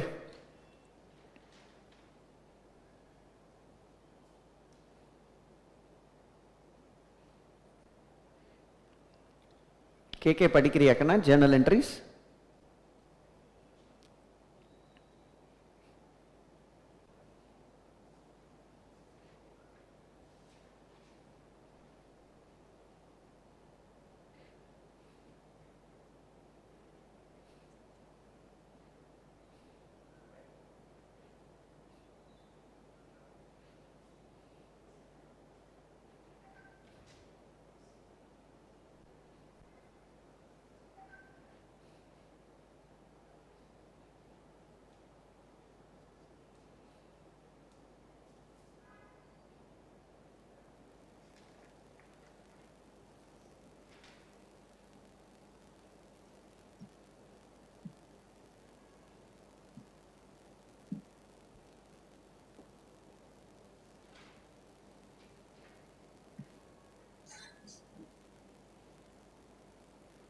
Hello. Ready. Ready கண்ணா? முடிச்சிட்டேலப்பா? ஓகே, படிக்கண்ணா. Happy morning, sir. Happy morning கண்ணா. Current service cost. Employee benefits account debit to DBO account. Employee benefits account to be taken to P&L. Okay, actually நீ வந்து grouping தான் employee benefit expenses. Journal entry போடும்போது current service cost to டிபிஓன்னு போடுறது இன்னும் better. ஓகேவா? Right? Okay. Employee benefit grouping. ஓகேவா? Right? தப்பு இல்லை எம்ப்ளாயி பெனிஃபிட் டு இதுன்னு போட்டாலும், பட் எக்ஸாம்பிள் போடும்போது கரண்ட் சர்வீஸ் காஸ்ட் டு டிபிஓன்னே போடு. ஓகேவா? ரைட்? பிராக்கெட்ல இபிஇ எம்ப்ளாயி பெனிஃபிட் எக்ஸ்பென்ஸ் அது மாதிரி போட்டுக்கோ, P&L அப்படின்னு. Past service cost account debit to DBO account. Past service cost P&L. Interest on DBO. Interest on DBO account debit to DBO. Excellent. Employee benefits P&L. Interest on plan assets account debit to interest on plan assets account. Excellent. Interest on plan assets account P&L. P&L. Interest on plan assets in bracket P&L. ஓகேவா? ஏன்னா அது expected return. Gain on curtailment.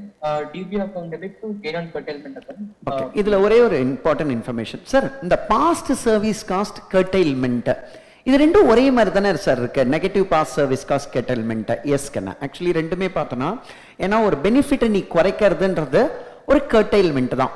But sometimes சில சம்ஸ்ல என்னன்னா டைரக்டா வரும் கர்டைல்மெண்ட் வரும் part service காஸ்ட்லாம் எதுவுமே வராது. எப்ப சார் அப்படின்னு கேட்டேன்னா, சம்டைம்ஸ் வந்து இந்த கர்டைல்மெண்ட் அரைசஸ் இன் ஐசோலேஷன் அப்படின்னு சொல்லுவோம். இன் ஐசோலேட்டட் ஈவெண்ட் அப்படின்னு சொல்லுவோம். ஐசோலேட்டட் ஈவெண்ட் அப்படின்னா டக்குன்னு ஒரு பிளான், ஒரு ஃபேக்டரியை நம்ம க்ளோஸ் பண்ணுறோம். ஸோ அப்போ நம்ம என்ன பண்ணுவோம்னா, என்னால் பெனிஃபிட்ஸ் அது மாதிரி கொடுக்க முடியாது இதுக்கு மேலே அப்படின்னு சொல்கிறோம்ல, அது கர்டைல்மெண்ட். அது என்னது? கர்டைல்மெண்ட். நம்ம ஃபார்முலாவை சேஞ்ச் பண்ணுவோம். தட் இஸ் ஃபேக்டரிலாம் நல்லா தான் போயிட்டு இருக்கோம், பட் கொஞ்சம் ஃபினான்ஷியல் பொசிஷன் சரியாதனால பெனிஃபிட் ஃபார்முலாவை நம்ம சேஞ்ச் பண்ணுறதுனால நமக்கு பாஸ் சர்வீஸ் காஸ்ட் இன்க்ரீஸ் ஆகலாம், பாஸ் சர்வீஸ் காஸ்ட் டிக்ரீஸ் ஆகலாம். இப்போ ஒரு ஃபேக்டரியை க்ளோஸ் பண்ணும்போது, ஒரு ரீஸ்ட்ரக்சரிங் பண்ணும்போது நான் டிபிஓவை குறைக்கிறேன்னா அதை நம்ம கர்டைல்மெண்ட் அப்படின்னு நம்ம சொல்லுவோம். அதை என்னன்னு சொல்லுவோம்? கர்டைல்மெண்ட். ஆர் இதுக்கு மேல இந்த பிளான் வந்து உங்களுக்கு அப்ளை ஆகாது, இனிமேல் நீங்க இந்த பிளான்லயே கிடையாது அப்படின்னு சொல்லி reducing the number of employees from the plan. Reducing the number of employees from the plan. அந்த மாதிரிலாம் பண்ணனா கர்டைல்மெண்ட் அப்படின்னு அர்த்தம். ஸோ அந்த கர்டைல்மெண்ட்ல என்ன ஆகும்னா எப்பயுமே கெயின் தான் வரும்.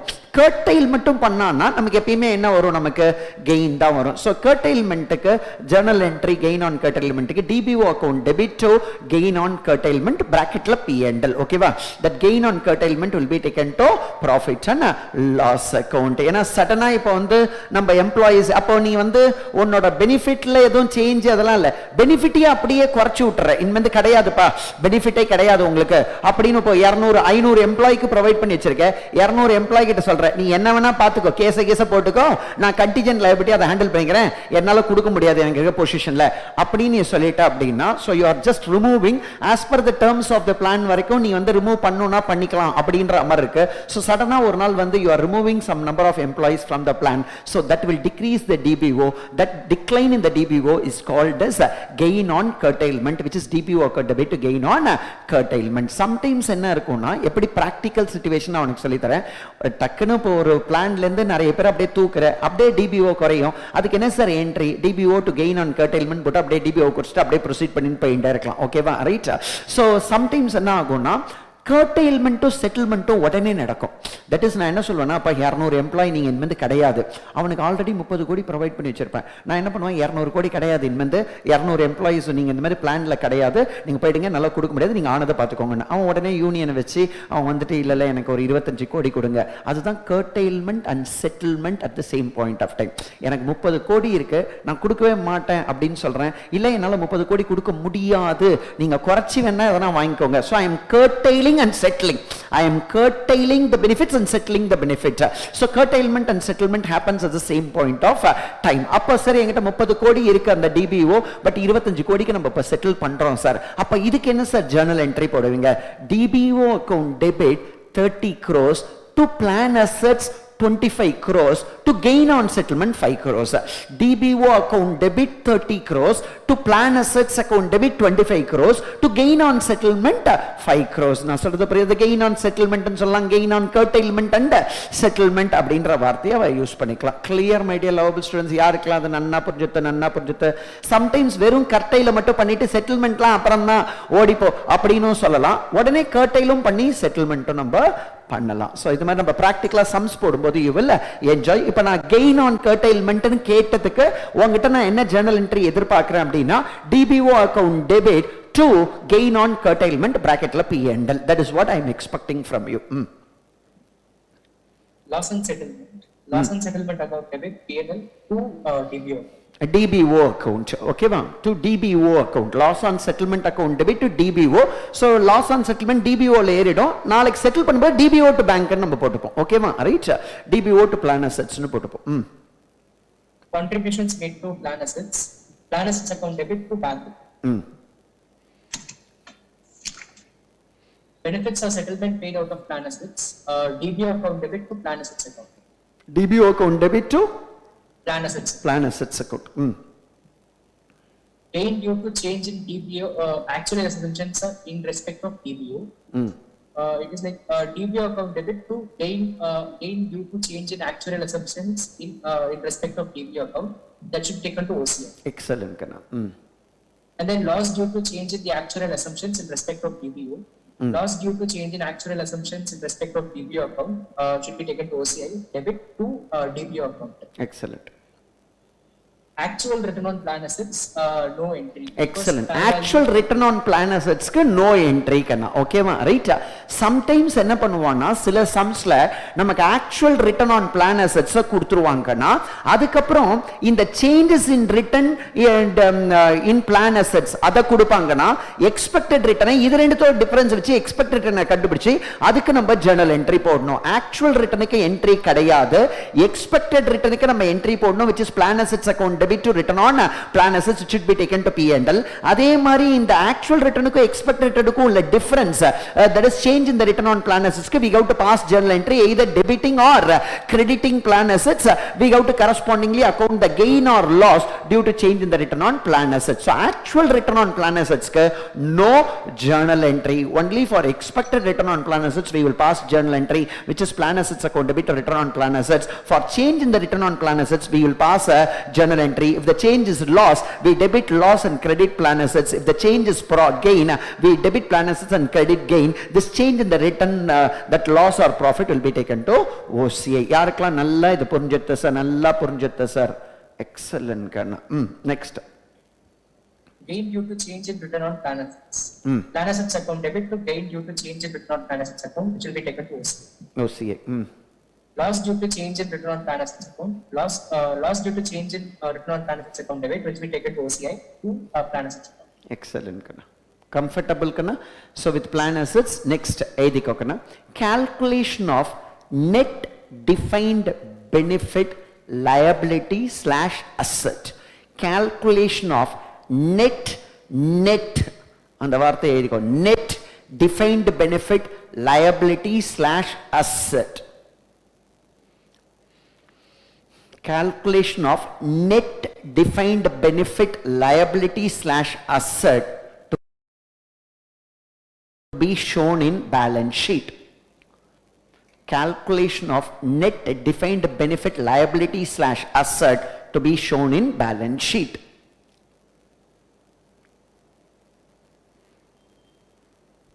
நீ வந்து ஒரு 2 வருஷம் எழுதிக்கணும். ஒரு கரண்ட் இயருக்கு ஒரு அமௌண்ட் காலம், ப்ரீவியஸ் இயர் ஒரு அமௌண்ட் காலம். தட் இஸ் பேலன்ஸ் ஷீட்ன்றதுனால கம்பேரிசனுக்காக சும்மா.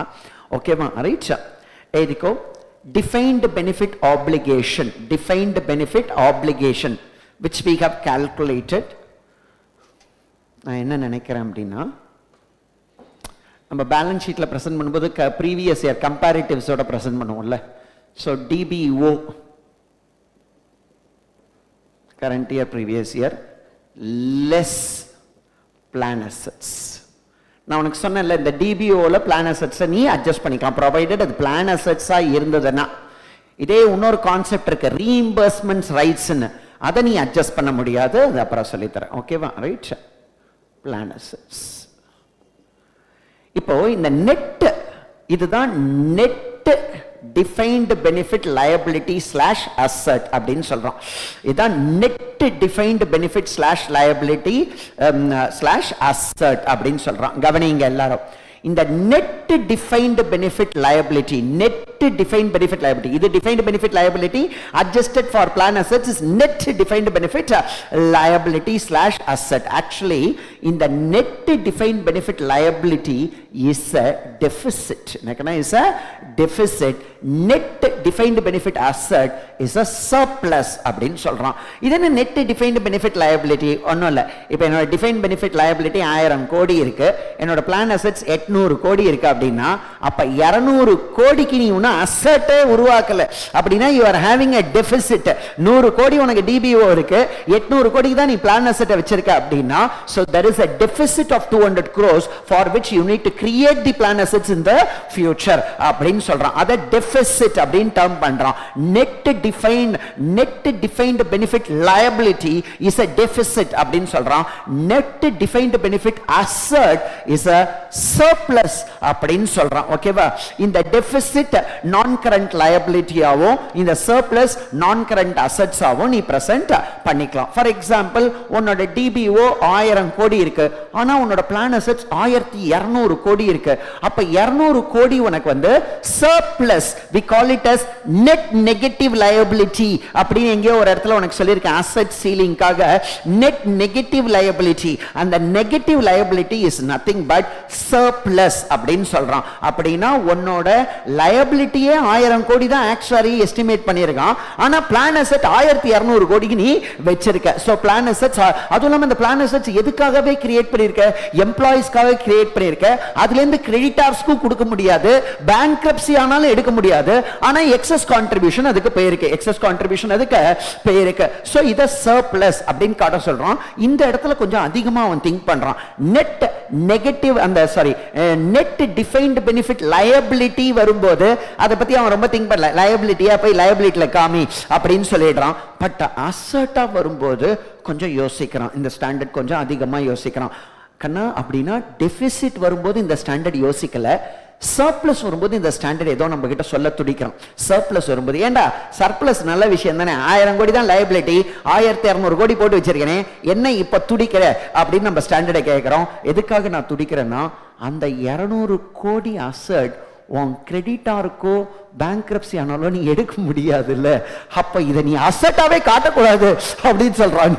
இதை நீ அசெட்டாவே காட்டக்கூடாது அப்படின்னு சொல்றான். டேய் என்னடா என்னோட அசெட்டையே அசெட்டா காட்டக்கூடாதுன்றீங்க, தவறி அதிகமா போட்டுருங்கடா, அடுத்த தடவை கான்ட்ரிபியூஷன்ல குறைச்சிக்கலாம்டா, இல்லைன்னா என்னால ரீஃபண்ட் எடுக்க முடியும்டா அப்படி சொல்றியா? ஓகே, ரீஃபண்ட் எடுக்க முடியும், ஃபியூச்சர்ல கான்ட்ரிபியூஷனை குறைச்சிக்கலாம், அந்த மாதிரி எதுவும் இருந்தது அதுனா எவ்வளோ அது மாதிரி ரீஃபண்ட் அதுல இருந்து எடுக்க முடியும், எவ்வளவு ஃபியூச்சர் கான்ட்ரிபியூஷன் உனக்கு அந்த பிளான் அசெட்ஸ்ல குறைச்சிக்க முடியும், அது வரைக்கும் நீ அசெட்டா காமிச்சுக்கலாம், அதுக்கு மேல நீ அசெட்டா காமிக்க முடியாது. உன்னால ரீஃபண்ட் எடுக்க முடியும் அப்படின்னு நீ சொல்றல்ல. ஏன்னா சில பிளான் அசெட்ஸ்ல எப்படி இருக்கும் அப்படின்னா, ஏன்னா நிறைய பிளான் அசெட்ஸ் இருக்கு. ஒன்னு ஸ்டேட் பிளான் இருக்கு, மல்டி எம்ப்ளாயர் பிளான் இருக்கு, இன்சூரன்ஸ் பிளான் இருக்கு, இது மாதிரி நிறைய பிளான்ஸ் இருக்கு. சோ தியரி ஆஸ்பெக்ட்ஸ் அதை அப்புறம் சொல்லி தரேன். சில பிளான் அசெட்ஸ்ல நீ என்ன பண்ணிட்டனா, திருப்பதி உண்டி மாதிரி போட்டுட்டு நீ எடுக்க முடியாது. நீ வாட்டுக்கு உள்ள கூச்சனா ஒன்னியே சேர்த்து எடுத்துப்பா. புரியுதா? திருப்பதியில சார் நானே போய் உள்ள கூச்சிடுறேன் சார்னா, திருப்பதியில ஒன்னியே சேர்த்து ஆடு மாடெல்லாம் அங்க வளர்க்குற வளர்க்குற மாதிரி ஒன்னையும் சேர்த்து வளர்க்குறோம். ஸோ அதான் அவனோட ட்ரஸ்டோட பிரின்சிபல். ஓகேவா, ரைட்? ரொம்ப வாழ்க்கை சார் என்னை யாருன்னா வளர்க்கணும் அப்படின்னு நினைச்சோன்னா நீ என்ன பண்ண, நெக்ஸ்ட் டைம் திருப்பதியில போய் உண்டியல்ல தூக்கி உங்க அம்மாவை போட சொல்லிடு, உழுந்துரு உண்டியல்ல. புரியுறதா இல்லையா? உனக்கு பண்ற அவங்க சிலுமிஷம் பண்றது ரொம்ப ஜாலியா இருக்கும். ஸோ அது ஒரு எக்ஸ்பீரியன்ஸா பண்ணலாம். நான் சொன்னேன்னு பண்றதை என்ன தூக்கி உள்ள போட்டுருவோம். புரியுறதா இல்லையா? சார் எங்க சார் தான் எக்ஸ்பீரியன்ஸா இருக்கும், நீ எதனா பண்ண போய். நான் எதுக்காக சொல்றேன்னா, சில பிளான் அசெட்ஸ்ல நீ படத்தை கொடுத்துட்ட அப்படின்னா உன்னால எடுக்கவே முடியாது அந்த படத்தை. சம்டைம்ஸ் என்னன்னா உன்னோட ஆக்சுவரி வந்து என்ன சொல்லுவான்னா, ஃபர்ஸ்ட் ஒரு தடவை சொல்லியிருப்பான் உன் ஆக்சுவரி இவ்வளவு லைபிலிட்டி இருக்குன்னு. நம்மளும் முட்டாள்தனமா தூக்கி போய் இந்த ஆக்சுவரி சொல்லிட்டானேன்னு சொல்லி பிளான் அசெட்ஸ் போட்டுருவோம். அடுத்தது வந்து ஐயோ தப்பா சொல்லிட்டேங்க, கொஞ்சம் சேஞ்ச் எல்லாம் இருக்கு, இவ்வளவுதான் உங்க லைபிலிட்டின்றான். ஆல்ரெடி பணத்தை கொடுத்துருக்கேனே, ஃபியூச்சர்ல எதனா கான்ட்ரிபியூஷன் அட்ஜஸ்ட்மெண்ட் அதெல்லாம் பண்ணவே முடியாதுன்றான். அப்படின்னா அது காலிங்க, அதை ஓசிஐக்கு கொண்டு போயிடுங்க அப்படின்னு சொல்றான். அந்த லாஸ் புரியறதோட எனக்கு ஒரு சர்ப்ளஸ் இருக்கு, டிபிஓ இவ்வளோ இருக்கு லைபிலிட்டி, என்னோட பிளான் அசெட்ஸ் டிபிஓட அதிகம் இருக்கு. ஆக்சுவலி நான் சர்ப்ளஸ் அசெட்ஸ் கான்ட்ரிபியூட் பண்ணியிருக்கேன். இப்போ ஏதோ சர்ப்ளஸ் அசெட்ஸ் இருக்கு, ஆனா அதை நான் யூஸ் பண்ண முடியாது. உங்க வீட்டில் ஏதோ ஒன்று இருக்கு, ஆனா நான் யூஸே பண்ண முடியாது. அது இருந்தாலும் உனக்கு தண்டம் தானே. அது என்ன பண்றது? இப்போ உங்க வீட்டில் ஃப்ரிட்ஜில் ஐஸ்கிரீம்லாம் வச்சிருக்கா, ஆனா உங்க அப்பா ஸ்ட்ரிக்டா சொல்றா நீ அது மாதிரி யூஸே பண்ணக்கூடாதுன்னு. அது இருந்தும் உனக்கு பிரயோஜனம் இல்லை. அந்த மாதிரி இந்த சர்ப்ளஸ் இருந்தும் பிரயோஜனம் இல்லை அப்படின்ற மாதிரி இங்க தான் ஒரு கான்செப்ட் அவன் கொண்டு வரான், அசெட் சீலிங். என்னது? Asset ceiling. இந்த அசெட் சீலிங்ன்ற கான்செப்ட் எங்க அரைஸ் ஆகுதுன்னா, சர்ப்ளஸ் இருக்கும்போது தான் அரைஸ் ஆகுது. டெபிசிட் என்பது there is no concept called asset ceiling. ஏன்னா டெபிசிட்ன்றது liability, சர்ப்ளஸ் தான் உனக்கு அசெட். சோ அந்த அசெட்ல ஒரு சீலிங் இருக்கா அப்படின்னு செக் பண்ண சொல்றான். வாட் இஸ் அசெட் சீலிங் அப்படின்னு அவங்க கிட்ட கேட்கிறோம். எவ்வளவு உன்னால ஃபியூச்சர்ல இந்த சர்ப்ளஸ்ல இருந்து எடுக்க முடியும்? எடுக்கவே முடியாது அப்படின்னா உன்னோட அசெட் சீலிங் ஜீரோ. உன்னோட அசெட் சீலிங் ஜீரோ. சார் எவ்வளோ எடுக்க முடியுமோ அதான் அசெட் சீலிங்கா? எவ்வளோ உன்னால இந்த சர்ப்ளஸ்ல இருந்து எடுக்க முடியும் உன்னோட பிசினஸ் பர்பஸஸ்க்கு. ஓகேவா, ரைட்? நான் என் இஷ்டத்துக்கு என்னோட பிசினஸ்க்கு எம்ப்ளாய்க்கு விட்ரா பண்றது கிடையாது, பிசினஸ்க்கு என்னால எடுக்க முடியும். சார் இந்த பிளான் அசெட்ஸ்ல இருந்து ஒரு போர்ஷன் எப்ப பிளான் அசெட்ஸ்ல இருந்து பிசினஸ்க்கு உன்னால எடுக்க முடியும் அப்படின்னு கேட்டனா, அது எம்ப்ளாயி ஆப்ளிகேஷன்ஸை விட அந்த பிளான் அசெட்ஸ்ல அதிகமா இருந்தது அப்படின்னா நீ எடுக்க முடியும். கரெக்டா இல்லையா? இப்போ எம்ப்ளாயி ஆப்ளிகேஷனை விட அதிகமா இருக்கு, ஆனா அதிகமா இருந்தாலும் அவன் எனக்கு ரெஸ்ட்ரிக்ஷன் போட்டிருக்கான், இவ்வளவுதான் எடுக்கலாம், இதுக்கு மேல நீ எடுக்க முடியாதுன்னு. அது மாதிரி எதுவும் ரெஸ்ட்ரிக்ஷன் போட்டிருந்தான்னா எவ்வளவு உன்னால எடுக்க முடியும் அப்படின்னு. இப்ப எனக்கு 200 கோடி சர்ப்ளஸ் இருக்கு, அவன் என்ன சொல்றான்னா 50 கோடி தான் உன்னால எடுக்க முடியும், உன்னால 50 கோடி. அது மாதிரி சர்ப்ளஸ் இருந்தாலும் 50 கோடி தான் லிமிட், அதுக்கு மேல நீ எடுக்கவே முடியாது உன்னோட இதுக்காக அப்படின்னு அப்படின்னா அவன் வந்து ஏதோ பிளான் அசெட்ஸ்ல சர்ப்ளஸ் இருந்தா கூட refund is possible only to the extent of 50 crores. Sir அவன் யார் சார் சொல்றது ஏன் பணத்தை வச்சுட்டு? அவன் தான் மல்டி எம்ப்ளாயர் பிளான் அப்படின்னா ஒரு பிரைவேட் கம்பெனி உன்னோட எம்ப்ளாயி பெனிஃபிட் பிளானை ஆப்ரேட் பண்ணுவான், அவனுக்கு நீ பணத்தை கொடுத்துட்டு கூட இருக்கலாம். புரியுறதா இல்லையா? ரைட்? ஸோ அவன் வந்து அந்த எம்ப்ளாயி ஆப்ளிகேஷன்ஸ்லாம் டிஸ்சார்ஜ் பண்ணுவான், அவனுக்கும் உனக்கும் ஒரு கான்ட்ராக்ட் மாதிரி போட்டு, அது பேர் மல்டி எம்ப்ளாயர் பிளான். அப்படின்னா நிறைய எம்ப்ளாயர்ஸ் சேர்ந்து ஒரு அசெட் மேனேஜ்மெண்ட் கம்பெனி கிட்ட நம்ம பணத்தை கொடுத்தோம்னா அவன் நம்ம எம்ப்ளாயிஸோட பெனிஃபிட்ஸ்லாம் அவன் பார்த்துப்பான். ஸோ அவன் கேட்குற கான்ட்ரிபியூஷனை நம்ம கொடுக்கணும். ஸோ அந்த மாதிரி நீ கான்ட்ரிபியூஷனை கொடுத்துட்டு அதுக்கப்புறம் அடுத்த நாளே போய் எனக்கு கொஞ்சம் வேணும், நான் எக்ஸஸாக கொடுத்துட்டேன் பாரு என் கம்பெனியில், அது மாதிரிலாம் நீ பேசினா அவன் என்ன சொல்லுவான்னா, அப்படி நீ contribute maximum refund is possible only to the extent of 50 crores.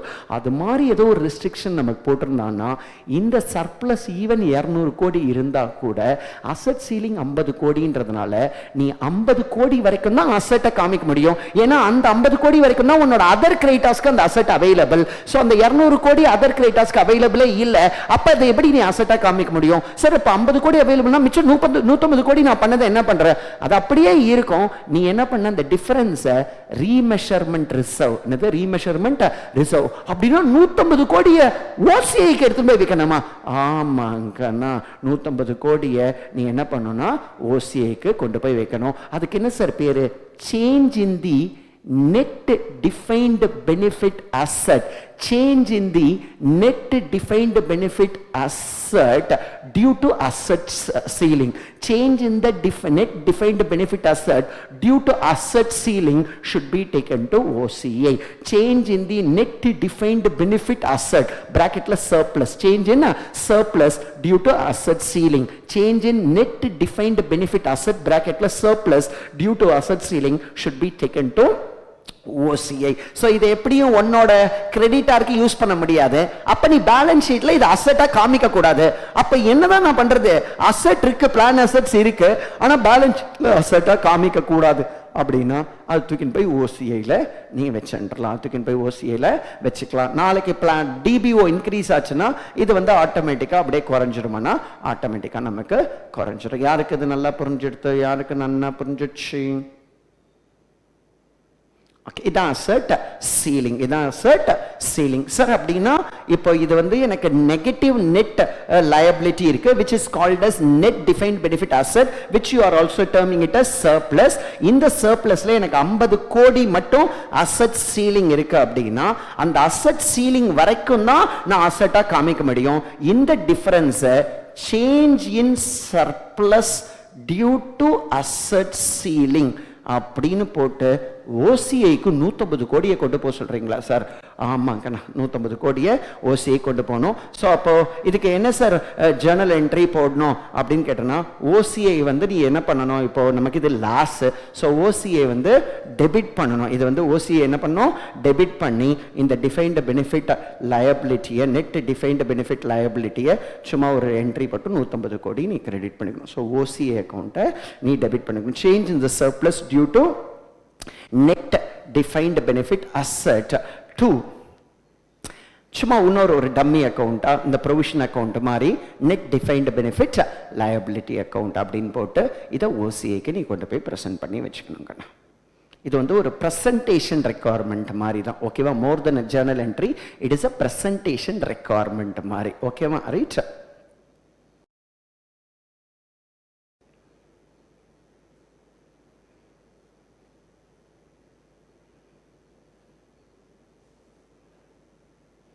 Sir அப்போ பேலன்ஸ் ஷீட்டில் ப்ரெசென்ட் பண்ணும்போது இதை அட்ஜஸ்ட் பண்ணி கொண்டு போகணுமா? ஆமாங்கண்ணா. ஓகேவா? ரைட். ஸோ ஏன்னா பேலன்ஸ் ஷீட்டில் இதை 200 கோடி அசெட் நீ காமிக்க முடியாதுல்ல. ஸோ அப்போ பேலன்ஸ் ஷீட்டில் இது 50 கோடி அசெட்னு காமிக்கும் போது அப்போ 150 கோடி இங்கே குறைக்கிறல்ல. இந்த பேலன்ஸ் ஷீட்டில் நம்ம கன்சால்டேட் பண்ணும்போது இங்கேயும் குறைப்போம் அங்கேயும் குறைப்போம், அந்த மாதிரி நீ பண்ணிக்கணுங்கண்ணா. புரியுறதா இல்லையா? ரைட். ஸோ எடுத்துக்கின்னு போய் ஓசிஐயில் வச்சு எங்கள் ஓசிஐயில் வச்சுக்கணும். சாக்கியில் கம்ஃபர்டபுள். இது ஒரு அசெட் சீலிங். இதுதான் net defined benefit liability slash asset. உண்மையாக அழகாக புரியறதாக்கண்ணா உங்களுக்கு. டிபிஓ எப்படி அரைவ் பண்ணும், க்ளோசிங் டிபிஓ எப்படி அரைவ் பண்ணணும்னு என் குழந்தைங்களுக்கு தெரிஞ்சுது. க்ளோசிங் பிளான் அசெட்ஸும் எப்படி அரைவ் பண்ணணும்னு தெரிஞ்சுது. In case closing TPO is greater compared to closing plan assets, it is net defined benefit liability which is a deficit.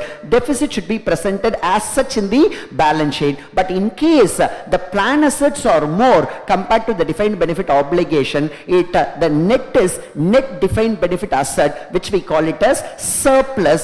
This surplus in the balance sheet, we have to check whether there is any asset ceiling.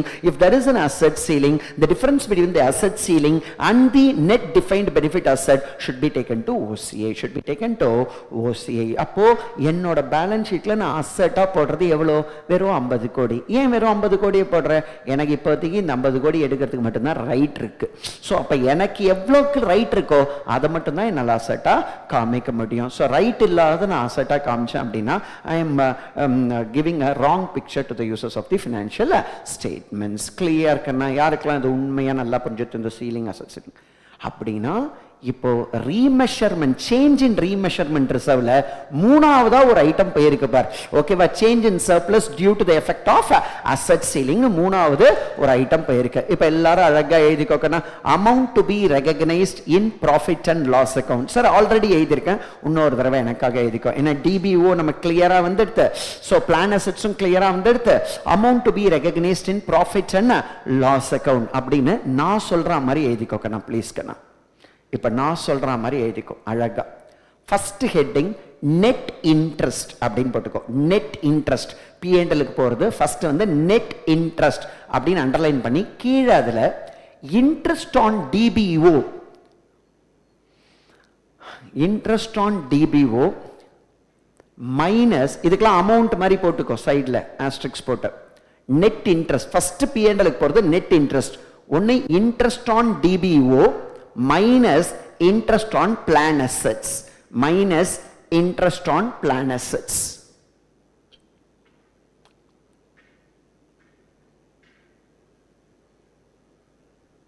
interest on DBO minus interest on plan assets. Next, current service cost. இதோட net தான் outer காலத்துல வரணும். அந்த அதான் net interest, அதான் net interest. Interest on DBO minus interest on plan assets. இந்த interest on plan அசெட்ஸ்ன்றது பிராக்கெட்ல expected return on plan assets. நான் சும்மா இன்ட்ரெஸ்ட் ஆன் பிளான் அசெட்ஸ் சொல்றேன், அது வந்து expected return on plan assets. ஓகேவா? சோ இன்ட்ரெஸ்ட் ஆன் டிபிஓவையும் என் குழந்தைங்களுக்கு கால்குலேட் பண்ண தெரியும், இன்ட்ரெஸ்ட் ஆன் பிளான் அசெட்ஸும் என் குழந்தைங்களுக்கு கால்குலேட் பண்ண தெரியும். அப்ப நெட் இன்ட்ரெஸ்ட் என் பசங்களால அரைவ் பண்ண முடியும். அடுத்தது கரண்ட் சர்வீஸ் காஸ்ட்.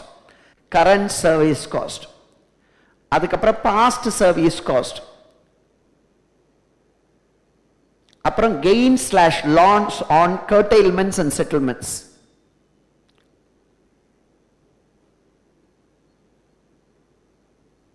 இதுதான், இது எல்லாத்தையும் டோட்டல் பண்ணா P&L ஐட்டம் இதெல்லாம் தான்.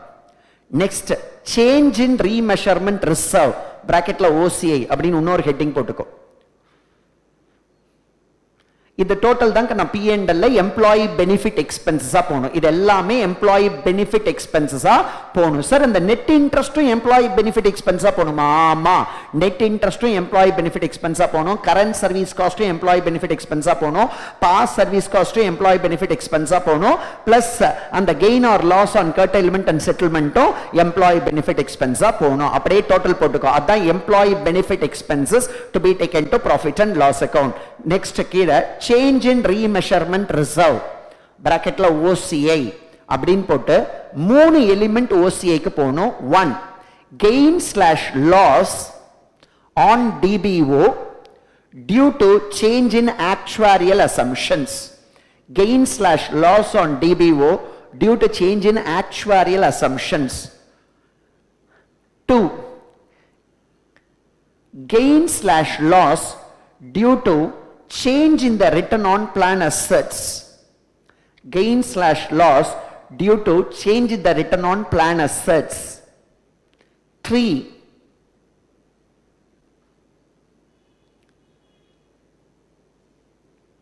excess of surplus over asset ceiling or change in surplus due to asset ceiling. Change in surplus due to asset ceiling.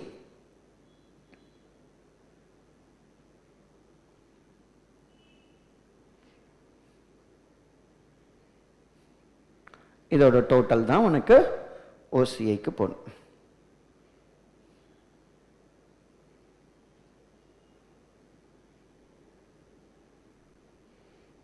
Comfortable கண்ணா?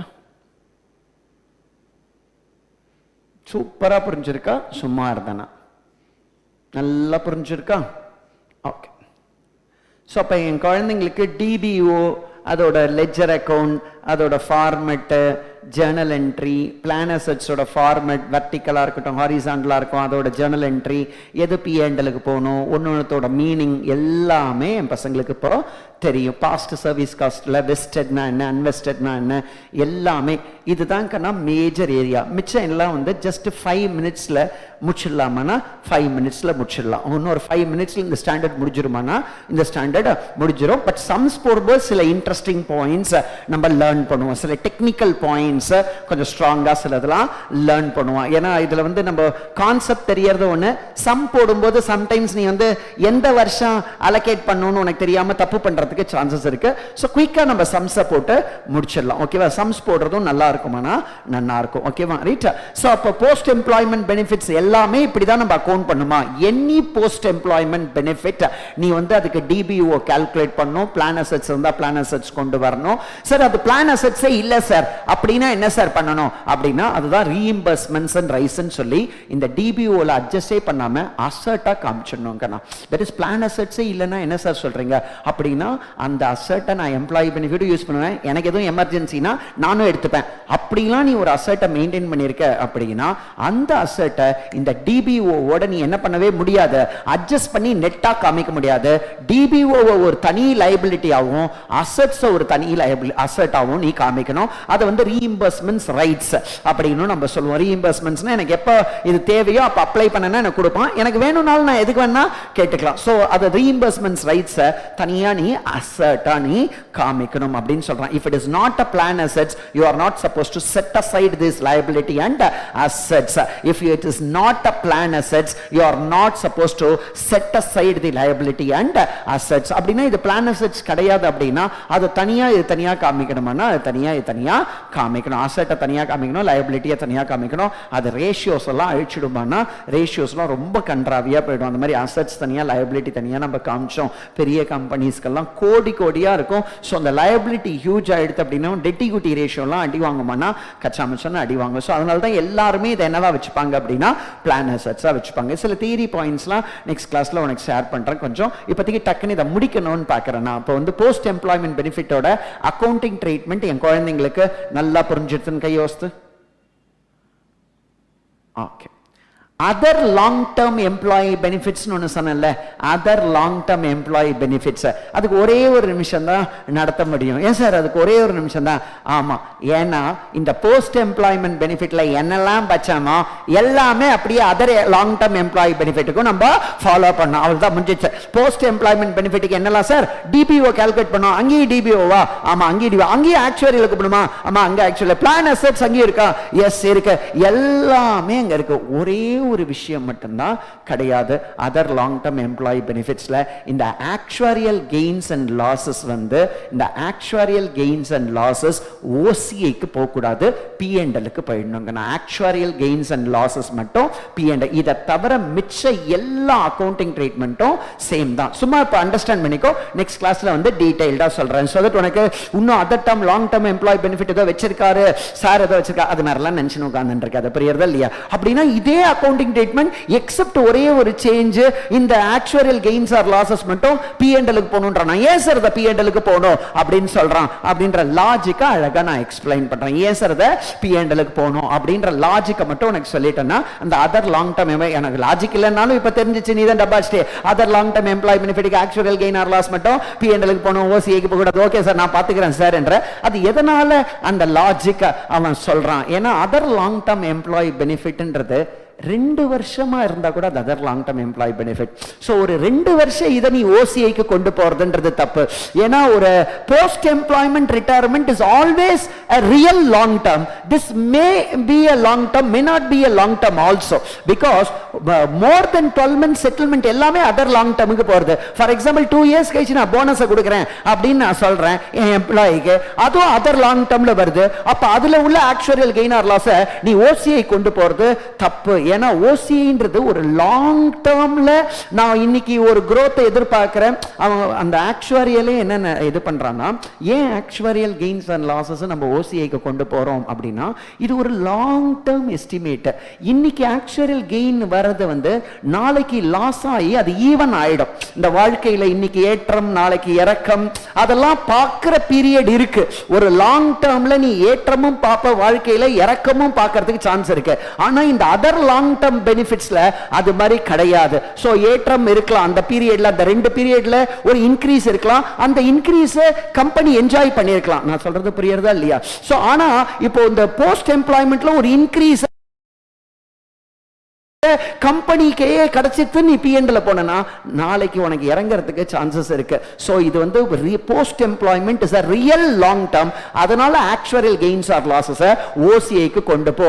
இன்னைக்கு ஏதோ ஒரு ஹையா இருக்குன்றதுனால கொண்டு போகாத, நாளைக்கு அது கீழே வரதுக்கு சான்சஸ் இருக்கு. சோ அதனால இப்பவே ஓசிஐக்கு போய்க்கோ, நாளைக்கு கீழே வந்தாலும் ஓசிஐக்கு அது போய்க்கிட்டோம். ஆனா அதர் லாங் டேர்ம் அப்படி கிடையாது. ஒரு 2 இயர்ஸ் எம்ப்ளாயி பெனிஃபிட் கூட அதர் லாங் டேர்ம்ல வருது, 3 இயர்ஸும் அதர் லாங் டேர்ம் வருது, 10 இயர்ஸும் அதர் லாங் டேர்ம் வருது. சோ அதனால அப்ப அவன் என்ன பண்ணும், அதர் லாங் டேர்ம் வந்து 5 இயர்ஸ்க்கு கம்மியா இருந்தா பிஎன்எல் அது காம்ப்ளிகேஷனை கிரியேட் பண்ணுன்றதுனால இந்த பேசிஸ் ஆஃப் கன்க்ளூஷன்ல for accounting convenience we are bringing all the changes, actuarial changes in other long term employee benefits to P&L for accounting convenience. இப்ப நீ ஆர்கியூ பண்ணலாம், sir other long term benefit 2 வருஷம் கூட இருக்குன்னு சொல்றீங்க, ஏன் 25 வருஷம் கூட இருக்கலாமே?